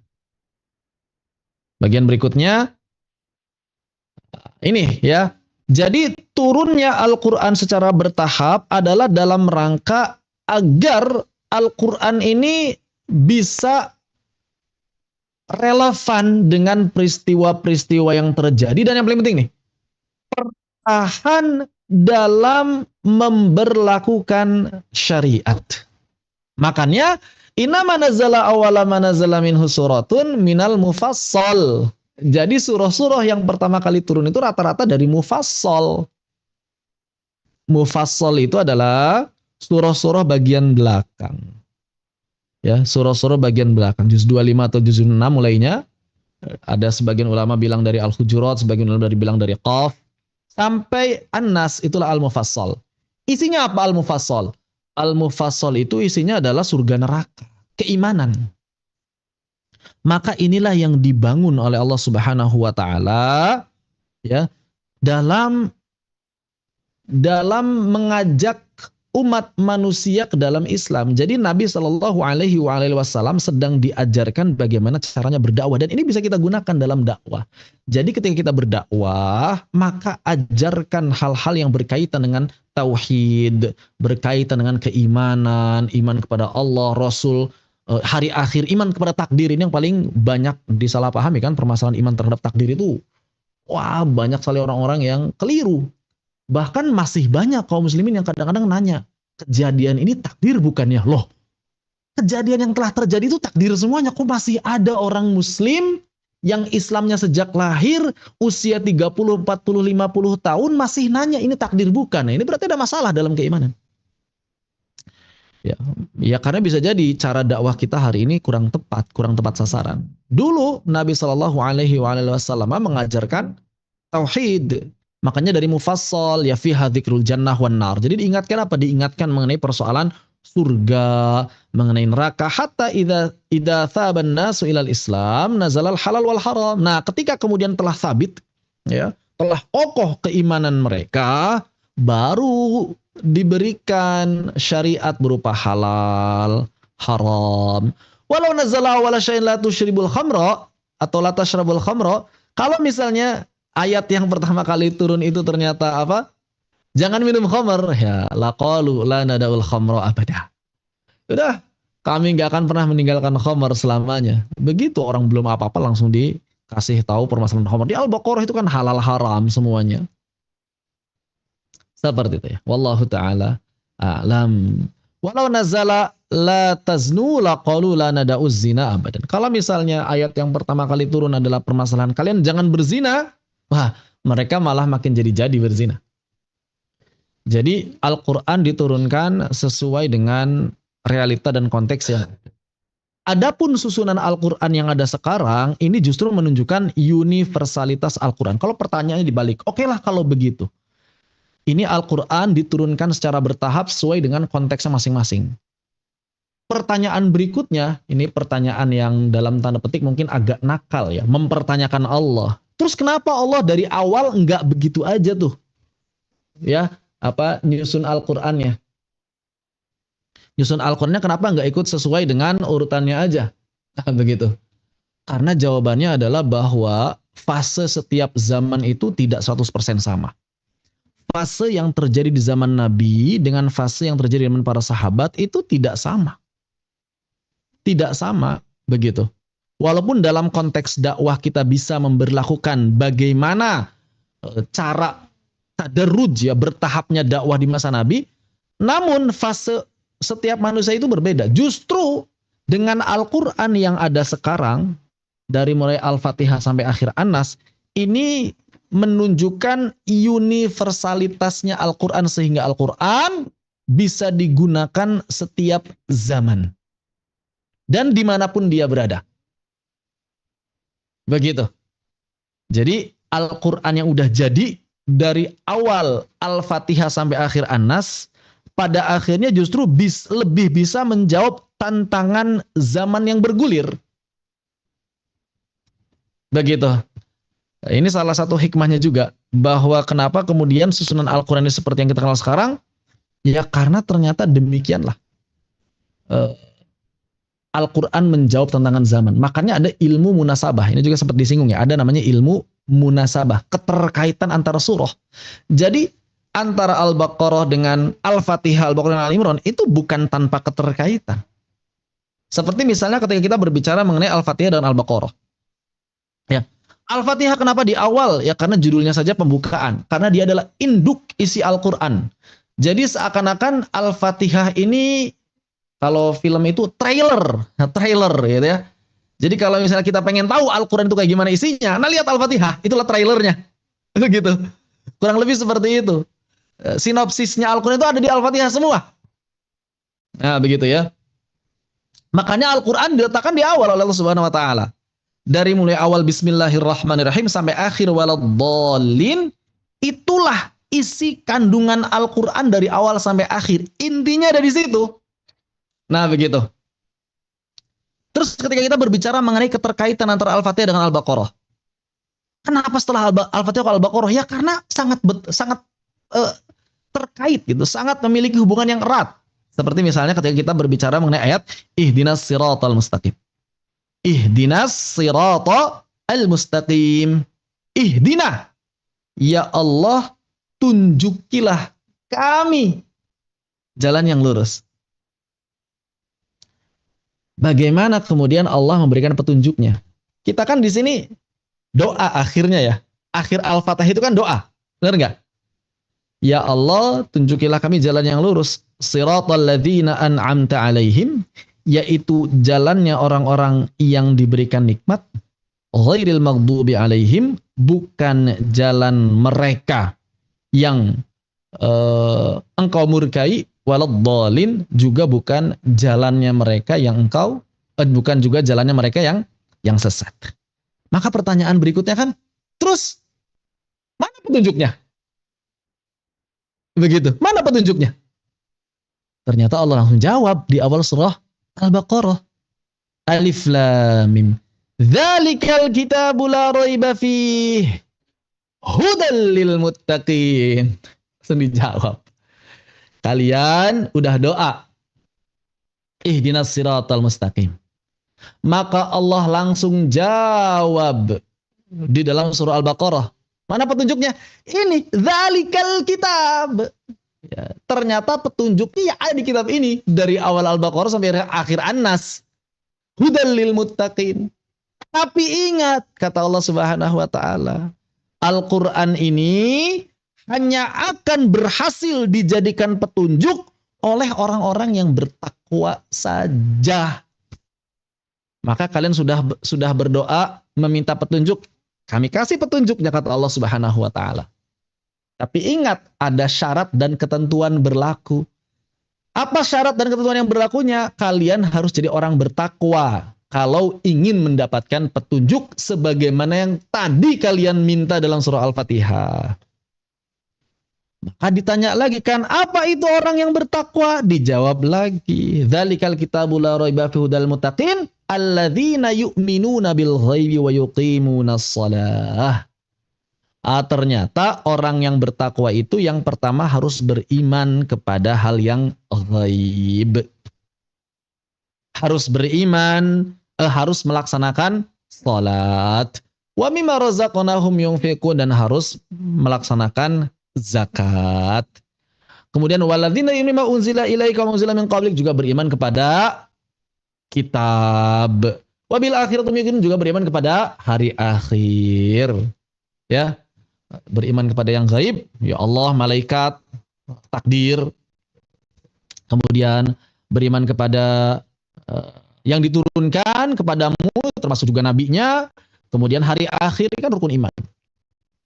Cuma diringkas oleh Allah Subhanahu wa taala. Ulaika ala hudam mir rabbihim. Nah, mereka yang akan mendapatkan petunjuk dari Allah Subhanahu wa taala. Wa ulaika humul muflihun, dan mereka itulah yang akan mendapatkan keberuntungan. Sangat berkaitan. Sangat berkaitan begitu. Jadi jangan pikir Al-Qur'an disusun seperti ini enggak ada pelajarannya. Justru menunjukkan universalitas Al-Qur'an itu sendiri, sehingga orang yang hidup di zaman sekarang katakanlah seperti ingin belajar Al-Qur'an itu bisa langsung mulai dari Al-Fatihah, Lalu kemudian tahu apa tujuan diturunkannya Al-Quran itu sendiri. Ya karena sekarang syariat sudah sempurna. Walaupun dalam pembelajarannya dilakukan secara bertahap, tapi syariatnya sudah sempurna. Kan kalau dulu Nabi Shallallahu Alaihi Wasallam menerima secara bertahap dalam rangka membangun pondasi syariat juga, membangun pondasi keimanan sekaligus bertahap dalam membangun syariat. Sedangkan syariat sekarang sudah sempurna. Kemudian setelah itu kan langsung dilanjutkan misalnya ayat berikutnya mengenai apa?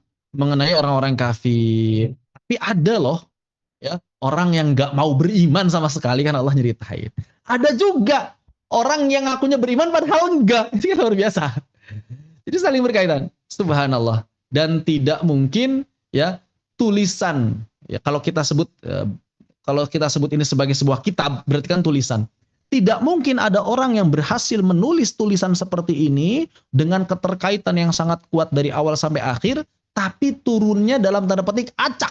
Nah ini nggak masuk akal. Makanya ini luar biasa Al-Quran. Luar biasa. Wallahu a'lam bishawab. Baik, kita lanjutkan. Nah di sini. Lalu kemudian surah atau ayat apa yang pertama kali turun dari Al-Quran?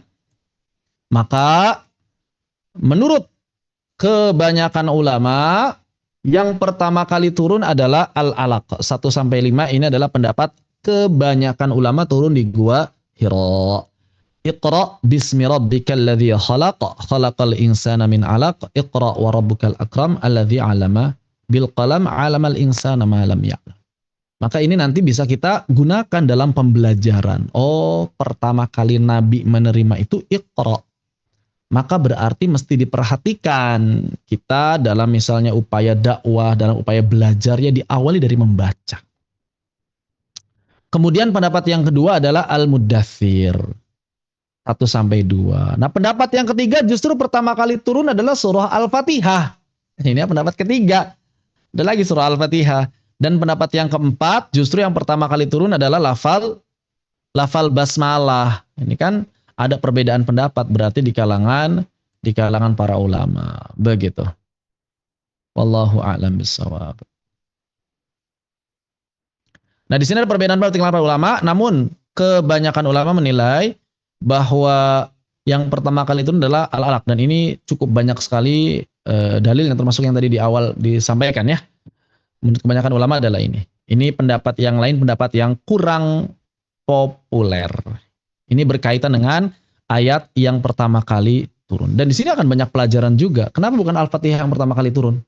Ya berarti di sini berkaitan dengan apa? Berkaitan dengan metode belajar. Kan Nabi akan diajarkan. Ya kan? Berarti metode belajar itu harus dari Iqra. Kalau tadi Al-Fatihah berbicara keimanan. Begitu. Adapun di sini konteksnya kan konteks belajar. Konteksnya nanti setelah itu apa? Setelah itu kan konteks berdakwah. Makanya nanti kan urutannya dari Al-Alaq, kemudian nanti ada Al-Qalam, itu masih belajar tuh. Masih ada hubungan kan ya. Kemudian baru berdakwah. Hubungannya seperti itu.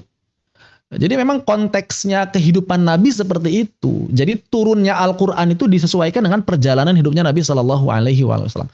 Adapun susunan Al-Quran disesuaikan dengan universalitas alam, berlaku untuk seluruh kehidupan. Tidak hanya untuk menyesuaikan kehidupannya Nabi. Kalau misalnya Al-Quran yang disusun ternyata sesuai dengan proses turunnya, maka berarti itu sama dengan memaksa setiap manusia harus mengikuti proses kehidupan yang sama dengan Nabi. Padahal tidak mungkin. Padahal itu tidak akan mungkin. Setiap manusia memiliki perjalanan kehidupan yang berbeda-beda. Begitu ya. Wallahu a'lam. Lalu, apa yang terakhir kali turun? Nah, di sini juga banyak perbedaan pendapat sebetulnya. Yang terakhir kali turun. Kalau misalnya saya tanya, coba, yang terakhir kali turun, yang terlintas apa? Ketika saya bertanya surah atau ayat yang terakhir kali turun, yang terlintas di benak apa kira-kira? Ketika saya bertanya surah atau ayat yang terakhir kali turun, yang terlintas di benak kita biasanya apa? Ada An-Nasr. Ada yang lain? Al-Baqarah. Ada yang lain? Yang populer di masyarakat apa? Yang populer di masyarakat. Al-Maidah, betul. Yang populer di masyarakat adalah Al-Yawma akmaltu lakum dinakum. Itu yang populer di masyarakat. Walaupun memang itu salah satu pendapat juga. Akan tetapi di sini pendapat yang pertama bahwa ayat Al-Quran terakhir kali turun adalah ayat riba. Sebagaimana riwayat dari Ibnu Abbas radhiyallahu anhuma. Pendapat yang lain berpendapat bahwa ayat yang terakhir kali turun adalah Al-Baqarah 281. Kemudian pendapat yang lain justru berpendapat bahwa ayat yang terakhir kali turun adalah ayat utang. Ya, ayat terpanjang. Sebagian ulama kemudian menggabungkan pendapat-pendapat ini. Bagaimana cara menggabungkannya? Ternyata mereka menggabungkan pendapat ini bahwa ayat yang terakhir kali turun itu ya ini 278 sampai 282, ini satu paket. Sehingga riwayat-riwayat yang ada itu bukan saling menegasikan, bukan saling menafikan, akan tetapi saling melengkapi satu dengan yang lain. Dalam riwayat ini 278, riwayat itu 281, riwayat yang lain 282, ya berarti satu kesatuan. Itu satu kesatuan antara 278 sampai 282. Wallahu ta'ala a'lam. Juga ada riwayat yang lain bahwa diriwayatkan Ibnu Abbas juga bahwa surah yang terakhir turun adalah Idza Ja'a Nasrullahi wal Fath. Ini surah yang terakhir kali turun. Apa jawaban para ulama? Maksudnya adalah surah yang diturunkan secara utuh. Jadi ada beberapa surah di dalam Al-Qur'an yang turunnya itu utuh satu surah. Nah, di antaranya adalah ini. Dan ini adalah surah yang turun secara utuh yang terakhir kali. Jadi ditafsirkan para ulama seperti itu. Ketika Ibnu Abbas mengatakan surah yang terakhir kali turun adalah Idza Ja'a Nasrullahi wal Fath. Begitu. Ada juga pendapat lain yang mengatakan bahwa ayat terakhir kali turun adalah yang tadi. Ayat apa? Al-Yawma akmaltu lakum. Tapi itu pendapat sebagian kecil ulama saja. Baik. Kita akan coba bandingkan urutan Al-Qur'an turun. Nah, di sini ya. Jadi Al-Quran itu urutan turunnya dimulai dari Al-Alaq, kemudian Al-Qalam, kemudian Al-Muzammil, kemudian Al-Muddathir. Begitu. Ini saya spill sebagian saja. Nah, kalau kita lihat, ini ada pelajaran yang sangat berharga di sini. Apa itu? Al-Alaq, Iqra, membaca. Proses belajar ini. Jadi Allah ingin mengajarkan kepada kita bagaimana seharusnya kita berproses dalam belajar. Yang pertama adalah Al-Alaq. Apa itu? Iqra. Baca, belajar, ngambil ilmu sebanyak-banyaknya. Baru kemudian Al-Qalam. Al-Qalam itu pena. Kalau kita tafsirkan, bahwa pena itu kan berarti sesuatu yang digunakan untuk menulis. Berarti setelah membaca jangan lupa menulis. Ini kan proses belajar, masih proses belajar. Setelah itu apa? Setelah itu jangan lupa selalu mendekatkan diri pada Allah Subhanahu wa taala.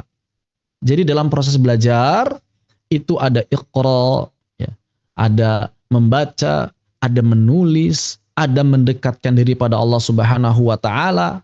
Ya, Al-Muzammil itu kan intinya tentang sholat malam. Bahwa secara tidak langsung Allah ingin mengatakan, kamu sudah belajar, yuk sekarang kamu beramal. Apa amalnya? Yang dituntut pertama kali adalah sholat malam. Dan itu adalah sholat yang wajib pada saat itu. Sholat yang wajib pada saat itu bagi Nabi Shallallahu Alaihi Wasallam. Namun kemudian turun ayat yang terakhir, surah Al-Muzammil, yang menghapus kewajiban sholat malam bagi para sahabat menurut kebanyakan ulama. Tetap wajib bagi Nabi Shallallahu Alaihi Wasallam. Nah, dikuatkan dengan sholat malam. Supaya apa? Supaya benar-benar meresap ilmu tersebut, baru setelah itu berdakwah. Al-Muddathir itu kan, ini ayat tentang dakwah. Kewajiban dakwah. Qum fa'anzir. Nah, sekarang saatnya bangkit. Nah, begitu.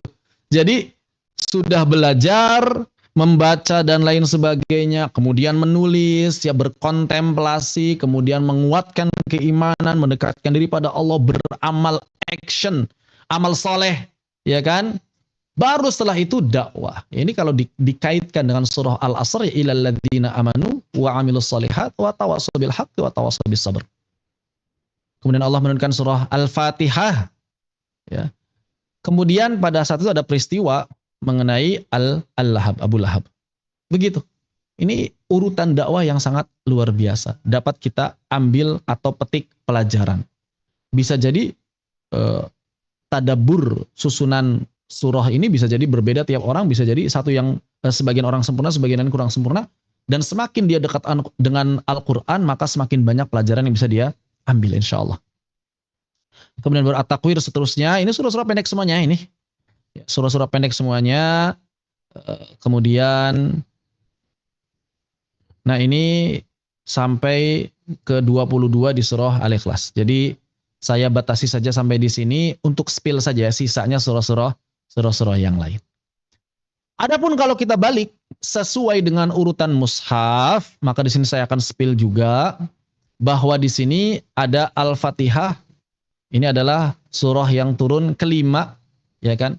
Kemudian Al-Baqarah 87, Ali Imran 89, An-Nisa 92. Walaupun ini perkiraan ya, karena kan Al-Baqarah sendiri turun dalam rentang waktu yang sangat panjang. Al-Baqarah itu turun dalam rentang waktu yang sangat panjang, gitu. 8 tahunan atau bahkan 10 tahunan begitu. Selama di Madinah. Ali Imran, An-Nisa, Al-Maidah, Al-An'am. Kemudian di mushaf bagian akhir An-Nasr, Al-Lahab, Al-Ikhlas, Al-Falaq, An-Nas, ini urutannya. Nah, ini 114. Kenapa kemudian 114? Karena dia yang turun satu surah utuh yang turun terakhir. Begitu. Adapun angka-angka yang tadi di sini maksudnya pertama kali ayatnya turun. Jadi sebagian ayat Al-Baqarah itu turun ya kalau dihitung surahnya di ke-87. Begitu. Jadi jangan kemudian ini dipikirkan oleh kita atau yang ada di benak kita, jangan kemudian 87 itu seluruh Al-Baqarah turun, tidak, hanya sebagian ayatnya saja. Kemudian setelah itu di 89 di Ali Imran berarti sebagian Ali Imran. Begitu maksudnya. Makanya An-Nasr dia 114. Kenapa An-Nasr 114? Karena memang dialah yang terakhir kali turun dari sisi surahnya. Surah-surah yang lain udah turun, cuma belum lengkap ayatnya. Tapi An-Nasr sekali turun langsung satu surah. Begitu. Allahu Ta'ala a'lam. Ini berkaitan dengan urutan turunnya ayat-ayat Al-Quran. Baik. Berkaitan dengan tata cara Allah Subhanahu wa Ta'ala mewahyukan Al-Quran kepada malaikat Jibril, maka di sini para ulama ada perbedaan pendapat. Pendapat pertama bahwa Jibril menerima Al-Quran dari Allah melalui pendengaran dengan lafaz khusus. Sedangkan pendapat kedua, Jibril menghafal Al-Quran dari Lauhul Mahfudz. Dan pendapat ketiga, makna Al-Quran disampaikan kepada malaikat Jibril. Kemudian baru setelah itu malaikat Jibril menyampaikan kepada Nabi kita Muhammad sallallahu alaihi wa ala alihi wasallam. Di sini para ulama berbeda pendapat. Mana pendapat yang kebanyakan diambil oleh para ulama adalah pendapat yang pertama. Jadi Jibril menerima Al-Quran dari Allah melalui pendengaran dengan lafaz yang khusus. Cuma di sini pun ada perbedaan pendapat. Di kalangan ahlul asar dan mutakallimin ada perbedaan pendapat. Tapi memang nanti perbedaannya masalah pemaknaan kalam ya. Itu cukup panjang. Intinya bahwa apakah kemudian lafaz tersebut sudah berbahasa Arab? Nah itu ya yang jadi masalah. Apakah lafaz tersebut sudah berbahasa Arab? Jadi Allah itu Jibril itu menerima Al-Quran dari Allah ini sudah berbahasa Arab atau dengan kalam yang tidak kita pahami begitu. Seperti itu. Pokoknya pendengaran dengan lafaz khusus. Nah lafaz khusus ini para ulama berbeda pendapat. Ahlus sunnah, ya ulama ahlus sunnah berbeda pendapat. Makanya nanti memunculkan istilah kalam nafsi di kalangan madhab Asy'ariyah. Memunculkan istilah kalam nafsi. Seperti itu. Intinya di situ ada perbedaan pendapat di kalangan para ulama, namun itulah pendapat yang dianut oleh kebanyakan ulama bahwa Jibril menerima Al-Qur'an dari Allah SWT melalui pendengaran dengan lafaz khusus. Cuma lafaz khusus seperti apa? Wallahu taala a'lam, fihi khilaf. Ada perbedaan pendapat di kalangan para ulama. Dan sebetulnya ada juga riwayat yang cukup kuat juga untuk pendapat yang kedua, pendapat yang keempat, afan. Mirip dengan pendapat kedua, namun agak sedikit berbeda bahwa Nabi Shallallahu Alaihi Wasallam diriwayatkan berdasarkan jalur periwayatan para ahli qiraat. Al-Imam Ibnu Jazari misalnya dalam kitab An-Nashr mengatakan bahwa beliau meriwayatkan dari guru-gurunya mengenai hadis musalsal bil isti'adzah. Ketika beliau membacakan hadis musalsal bil isti'adzah, itu ada kalimat di penghujung hadisnya bahwa demikianlah Jibril alaihi salam menerima bacaan dari Mikail. Berarti ini yang keempat.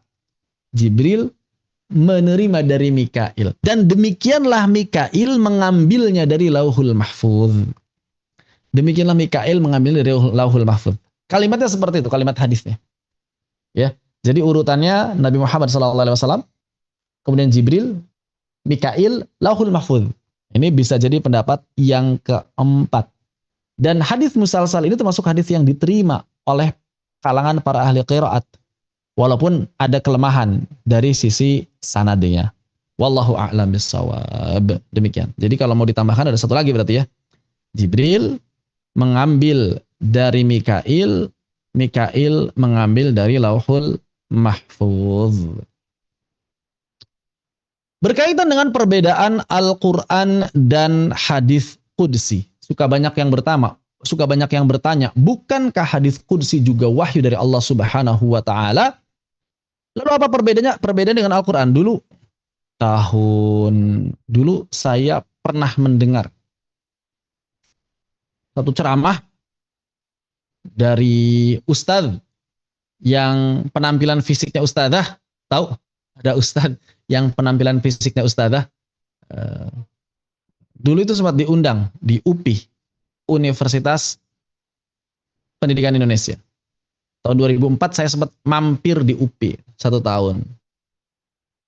Di sana diundang dia, dan yang undangnya itu bukan organisasi keislaman, yang undangnya itu organisasi budaya.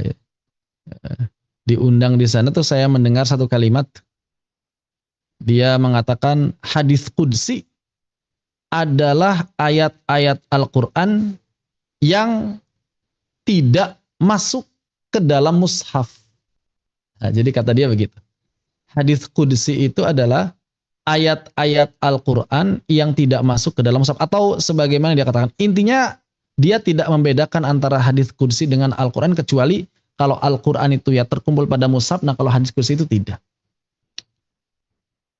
Itu saya sudah menemukan kejanggalan. Loh kok gitu penjelasannya? Kayaknya nggak gitu deh. Gitu ya. Dan ternyata memang tidak seperti itu. Apa perbedaannya antara Al-Quran dengan hadis Qudsi? Bahwa Al-Quran adalah kalamullah yang menurut para ulama diwahyukan beserta lafaznya. Jadi lafaz yang diterima oleh Nabi Shallallahu Alaihi Wasallam itu sudah berbahasa Arab. Yang para ulama beda pendapat itu dari Allah ke malaikat Jibrilnya ya. Dari malaikat Jibril kepada Nabi Shallallahu Alaihi Wasallam itu sudah berbahasa Arab. Begitu. Makanya talqin, proses itu talqin. Seperti itu. Jadi malaikat Jibril memberikan lafaz Al-Quran, kemudian Nabi menghafalnya dan mentorkannya kembali kepada malaikat Jibril alaihissalam. Sedangkan lafaz hadis Qudsi huruf per hurufnya itu dalam tanda petik adalah pilihannya Nabi Shallallahu Alaihi Wasallam. Ya walaupun atas izin Allah Subhanahu Wa Taala. Tapi itu pilihan Nabi Shallallahu Alaihi Wasallam. Tidak ditalqin. Itu perbedaannya. Jadi perbedaan antara Al-Quran dengan hadis Qudsi, Al-Quran itu ditalqin. Didikte. Talqin itu didikte. Sedangkan hadis Qudsi tidak. Itu perbedaannya. Kemudian seluruh isi Al-Quran dinukil secara mutawatir. Qat'iyyu tsubut. Mutawatir itu banyak yang menghafal, banyak yang mengamalkan. Menghafal di sini maksudnya dhabtus sadr maupun dhabtul kitab. Baik menghafal di dada mereka, di hati mereka, ataupun misalnya menghafalnya lewat tulisan. Sedangkan hadits Qudsi justru sebagian besarnya ahad. Begitu. Dan kemudian di antara perbedaan antara hadis qudsi dengan Al-Quran yang lain adalah bahwa membaca Al-Quran, bacanya doang, bahkan melihat mushafnya saja, sudah bernilai ibadah tanpa harus diiringi niat yang lain. Ngapain baca Quran? Iya pengen baca aja, maka dapat pahala baca Quran. Tapi kalau kita baca hadis, hanya sekadar baca, nggak paham, maka belum dapat pahala. Harus ada niat yang lain, begitu. Misalnya niatnya apa? Iya daripada scroll HP, misalnya ada mungkin ya, ada niat kebaikan di situ. Atau kemudian ya baca hadis walaupun nggak paham, misalnya mendekatkan pada Nabi ya, mudah-mudahan. Jadi bukan karena zatnya itu sendiri dapat pahala, tapi harus ada niat tambahan. Tapi kalau baca Quran, niat tambahan itu dapat pahala yang lain, pahala yang baru lagi. Itu perbedaan Al-Quran dengan hadis qudsi. Bagian terakhir sepertinya ini untuk pertemuan kali ini, permasalahan syubhat dan sanggahan. Beberapa syubhat yang sering dilontarkan mengenai otentisitas Al-Quran, keotentikan Al-Quran dan validitasnya. Maka pertama, perkataan mereka yang mengatakan bahwa Al-Quran merupakan karangan Nabi kita Muhammad sallallahu alaihi wasallam, maka jawabannya mudah sekali. Yang pertama, tidak mungkin Al-Quran merupakan karangan Nabi kita Muhammad sallallahu alaihi wasallam. Kenapa? Karena Nabi dikenal sebagai seorang yang ummi. Walaupun tafsiran umminya banyak. Ada yang mengatakan Nabi itu beneran enggak bisa baca tulis dan baru bisa baca tulis setelah diangkat menjadi Nabi dan Rasul. Ini yang pertama. Dapat yang kedua, mengatakan bahwa ummi itu artinya tidak terbiasa baca tulis. Tradisinya bukan baca tulis. Orang-orang Arab itu orang yang ummi. Bukan mereka nggak bisa baca, bukan mereka nggak bisa nulis, tapi bukan tradisi mereka. Tradisinya menghafal. Begitu ya. Seperti itu. Tapi mau diterjemahkan atau ditafsirkan apapun ya, jelas tidak mungkin Nabi Shallallahu Alaihi Wasallam yang menyusun Al-Quran. Al-Quran berisi keagungan Allah dan bersikap proporsional terhadap Nabi. Kalau misalnya Al-Quran itu buatan Nabi, maka itu adalah satu kesempatan besar bagi Nabi sendiri untuk banyak mengagungkan dirinya kan? Iya. Kan gitu kalau kita nulis, wah saya akan menulis kitab yang akan dibaca oleh banyak orang. Ya sudah, saya agungkan diri saya sendiri. Tapi enggak. Bahkan justru beberapa teguran ada dalam Al-Quran. Dari mulai tadi, la tuharrik bihi lisanaka lita'jala bi.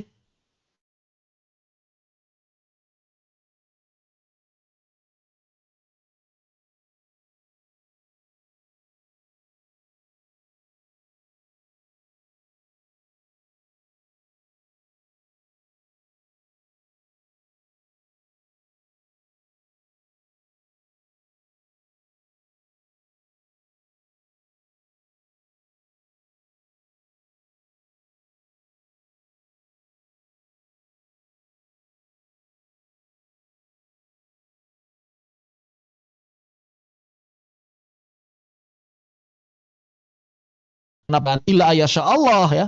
Teguran apa lagi? Dan baru terjawab ternyata hakikatnya seiring dengan berjalannya waktu. Maka tidak mungkin kemudian kita katakan Al-Quran merupakan karangan Nabi Muhammad SAW. Ada juga yang mengatakan bahwa wah itu Muhammad cuma ngejiplak dari kitab-kitab yang lain. Padahal kalau kita misalnya gali, kalaupun Al-Quran dikatakan menjiplak, maka berarti Al-Quran harus mengambil minimal 100 lebih referensi. Ada yang mengatakan sampai 180 referensi. Yang referensinya itu tersebar di berbagai wilayah. Bukan cuma di Arab.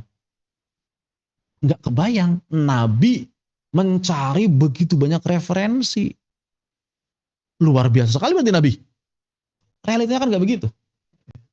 Nabi bukan orang yang misalnya ke Eropa buat nyari referensi ke Romawi, ke Yunani. Bagaimana mungkin ada hal-hal yang mirip dengan teks-teks Yunani Romawi, kata mereka kan begitu. Tuh ada ini dari Romawi, ini ngejiplak dari Yunani, ini ngejiplak dari Bible, ini ngejiplak dari Perjanjian Lama, ini dari Perjanjian Baru, ini dari itu, terus begitu. Ternyata kalau dikumpulkan, ya 100 referensi lebih lah. Terus Nabi nyari referensi begitu luar biasanya, nggak masuk akal lagi, gitu ya. Ada juga yang mengatakan, yaitu Nabi Muhammad dibisiki oleh setan? Maka dijawab, Al-Quran justru menegaskan permusuhan terhadap setan. Bagaimana mungkin setan yang menyusun Al-Quran, lawang Al-Quran menegaskan di sana adalah setan musuhnya. Begitu. Al-Quran justru mengajarkan kebajikan, bertentangan dengan ajaran setan yang mengajarkan keburukan. Dan Al-Quran justru memerintahkan beribadah hanya kepada Allah dan melaknat berbagai penyimpangan. Ya enggak mungkin lah sejalan dengan setan. Berarti kalau misalnya ini buatan setan, oh setannya setan yang super soleh berarti. Setan yang sangat soleh. Enggak mungkin lagi. Maka berarti ini pun tidak mungkin. Ada lagi yang mengatakan Al-Quran itu bukan buatan Nabi, tapi buatan orang-orang setelah masa Nabi. Maka justru riwayat yang ada menegaskan Al-Quran selalu dijaga kemurnian dan keasliannya dalam berbagai fasenya. Seperti itu, dicatat dan dihafal oleh ribuan orang.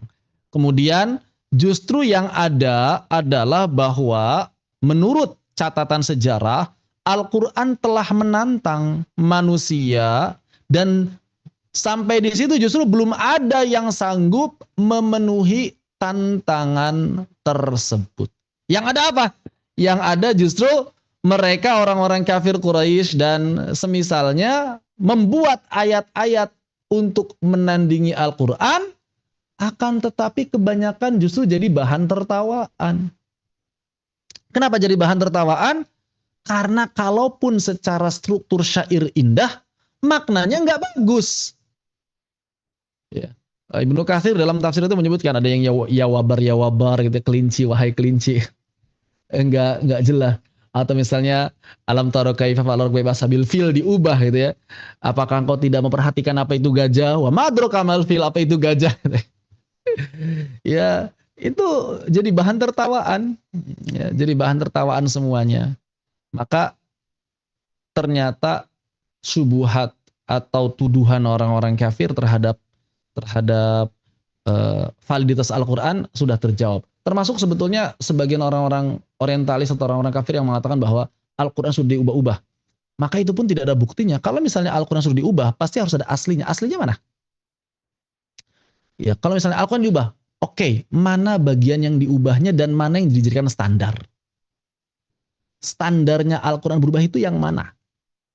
Nggak ada standarnya. Terus apa buktinya kalau Al-Quran itu diubah? Ya, begitu. Selain itu, para penulis Al-Quran, periwayatannya, orang yang menghafal dan mengajarkannya, nama biografinya jelas. Kita bandingkan misalnya dengan agama yang katanya terbesar di dunia, agama Kristen yang katanya terbesar di dunia. Ternyata kalau kita lihat tradisi Kristen, Bible mereka hari ini tidak diketahui siapa yang meriwayatkannya. Tidak diketahui siapa yang menyusunnya. Tidak diketahui kapan ditulisnya. Bahkan tidak diketahui juga yang di Bible ini perkataan siapa. Apakah firman Allah, sabda Nabi Isa, atau perkataan sahabat-sahabatnya Nabi Isa, atau tambahan dari para penulis Bible itu sendiri. Tidak ada seleksi seperti itu. Al-Quran jelas. Al-Quran firman Allah. Hadis ada Sahih Bukhari, Sahih Muslim dipisah. Itu pun sudah diseleksi lagi. Ada hadis yang sahih, ada hadis yang dhaif. Perkataan para sahabat beda lagi. Luar biasa ini Islam. Ada satu ilmu yang bisa memilah dan memilih semua itu dengan begitu rinci yang tidak ada dalam tradisi agama manapun. Jangankan tradisi agama ya, tradisi scientific modern aja nggak ada. Ya memang menurut tradisi scientific modern ini tradisi yang tidak diterima. Dulu ketika saya belajar sejarah di Unpad, justru ya menurut penelitian modern atau scientific modern, tradisi sama periwayatan dari telinga kelisan itu ternyata periwayatan yang dinilai sebagai sumber sejarah yang dinilai sangat lemah menurut teori saintifik modern. Istilahnya sejarah lisan. Sejarah lisan itu sejarah yang dinilai sangat lemah. Jadi kalau misalnya kita nulis skripsi sejarah dan sumbernya adalah sejarah lisan, ya ini tidak bisa dijadikan acuan utama. Jadi harus benar-benar fakta ya, benar-benar peninggalan barulah disebut sebagai sejarah. Tapi dalam Islam, dan ini juga diakui oleh sebagian profesor di Unpad, di antaranya kalau dulu yang saya dengar langsung dari Profesor Nina Lubis. Profesor Nina Lubis mengatakan bahwa justru tradisi periwayatan dalam Islam ini adalah salah satu tradisi sejarah yang paling otentik. Kata beliau seperti itu. Jadi salah satu tradisi sejarah yang paling otentik. Kenapa? Karena di dalam tradisi periwayatan ada yang namanya ilmu rijal. Biografi yang disebutkan dengan begitu detail keadaan orang itu seperti apa. Dari mulai pertemuan dengan sumber, ya kan? Kemudian tumbuh kembangnya seperti apa, belajarnya di mana saja, kebiasaan kesehariannya seperti apa, penilaian orang-orang terhadapnya bagaimana, itu diketahui. Hafalannya kuat atau tidak, catatannya rapih atau tidak, ketika sudah tuanya pikun atau tidak, itu tercatat dalam ilmu rijal. Subhanallah. Ini tidak ada dalam tradisi manapun, kecuali hanya dalam tradisi Islam. Kita mungkin bisa menerima tradisi sejarah lisan, itu ditolak menurut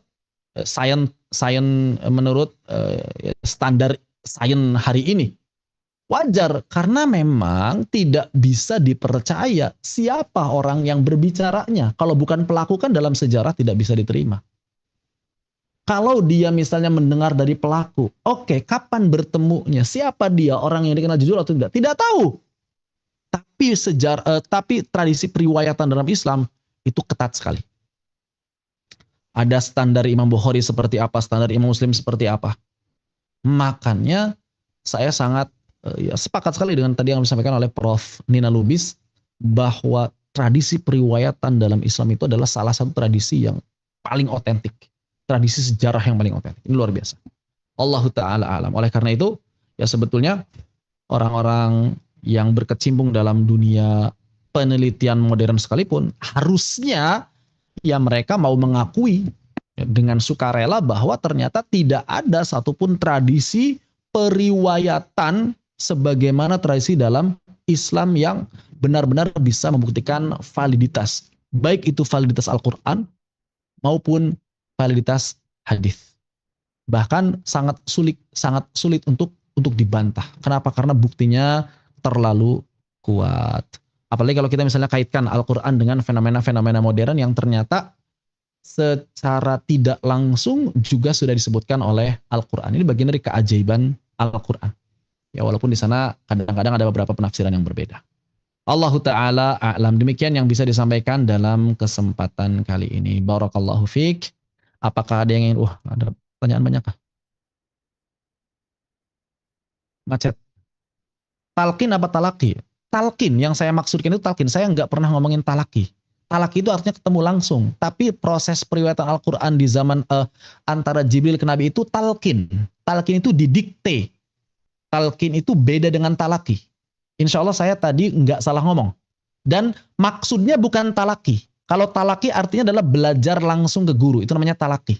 Ya, talqin itu artinya didikte. Begitu. Makna tersirat dalam surah Al-Ahzab itu bukan proses belajar. Dia merespon. Surah Al-Ahzab ini merespon. Kok setelah beramal turun surah Al-Ahzab? Ya karena ada celaan dari Abu Lahab. Itu merespon peristiwa.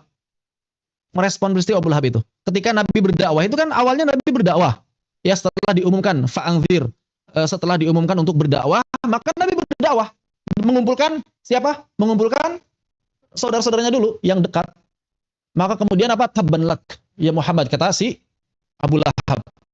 Nah, Al-Lahab ini turun untuk merespon itu.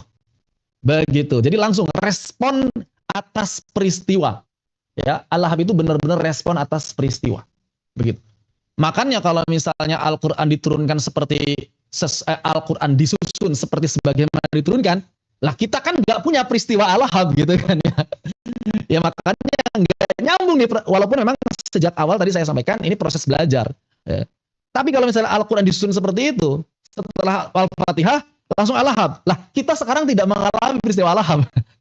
Begitu kan ya? Makanya tadi saya sampaikan bahwa proses turunnya Al-Quran itu disesuaikan dengan kehidupan Nabi Muhammad secara umum. Begitu ya. Jadi nggak seluruhnya itu proses belajar. Karena banyak di sana nanti jawaban-jawaban. Wallahu a'lam bishawab. Materi ujian saya nggak tahu. Ujian itu saya udah nanya ke institut, ujian itu disiapkan oleh lembaga, bukan oleh saya. Allahu a'lam bishawab. Apakah termasuk di dalamnya 7 huruf yang ditalkin? Iya, Nabi itu menerima 7 huruf dari malaikat Jibril. Nabi menerima 7 huruf dari malaikat Jibril alaihis salam. Bisa juga pesannya bersabar, ya, bisa juga pesannya bersabar. Cuma kalau di Al-Lahab enggak ini ya, enggak apa namanya, enggak ada konteks nyuruh Nabi sabar. Itu mungkin kalau menguatkan Nabi bisa. Dalam artian udah Nabi tenang aja, dia yang celaka gitu ya, begitu. Apakah para ulama membedakan antara ayat yang terakhir dengan surah yang terakhir kali turun? Jadi begini, surah yang terakhir kali turun maksudnya tadi itu adalah bahwa jadi begini nih, angka-angka ini ya, supaya nggak bingung. Dari mana? Nah, misalnya di sini. Jadi, Al-Baqarah turun ke 87 itu bukan maksudnya seluruh Al-Baqarah turun ke 87. Al-Baqarah dihitung sebagai surah yang turun ke 87, maksudnya adalah surah Al-Baqarah itu sebagian ayatnya turun. Surah Al-Baqarah itu sebagian ayatnya turun. Setelah ada surah-surah lain atau ada sebagian ayat dari surah-surah lain yang sudah turun, yang jumlah surahnya itu kalau digabungkan berarti sebelumnya ada 86. Ada yang sudah tuntas, ada yang belum tuntas. Paham nggak sampai di sini maksudnya? Maka tadi surah yang terakhir kali turun apa An-Nasr?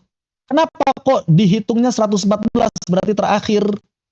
Karena An-Nasr ini surah yang terakhir kali turun dalam artian seluruh surah sebelumnya sudah ada, cuma memang ayatnya masih ada yang belum lengkap. Termasuk surah Al-Baqarah.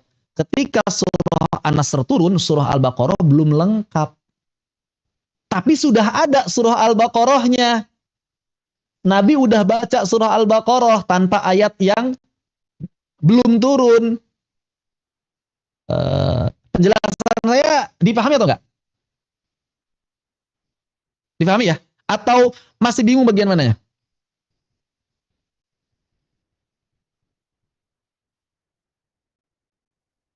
Baik. Kalau udah dipahami, alhamdulillah. Jadi begitu ya. Jadi maksudnya tadi urutan surah turun itu pertama kali ayatnya turun itu kapan? Kan Al-Alaq itu turun nggak sekaligus, cuma 5 kan? Tapi dia tetap kehitung pertama. Padahal surah yang pertama kali turun secara utuh kan Al-Fatihah.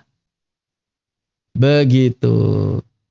Tadi sudah disampaikan berkaitan dengan terakhir turun Al-Maidah.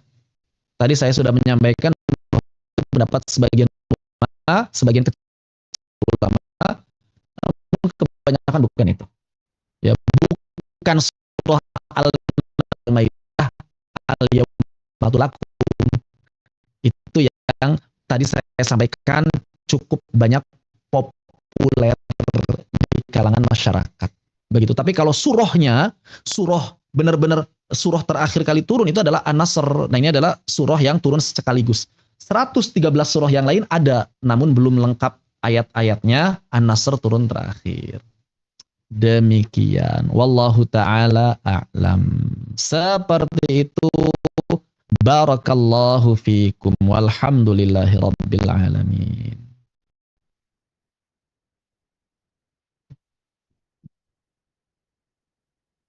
Baik. Demikian yang bisa disampaikan dalam kesempatan kali ini, mudah-mudahan bermanfaat. Naktafi bihadza walhamdulillahi rabbil alamin. Kami serahkan kembali kepada moderator. Barakallahu fikum wa jazakumullahu khairan walhamdulillah.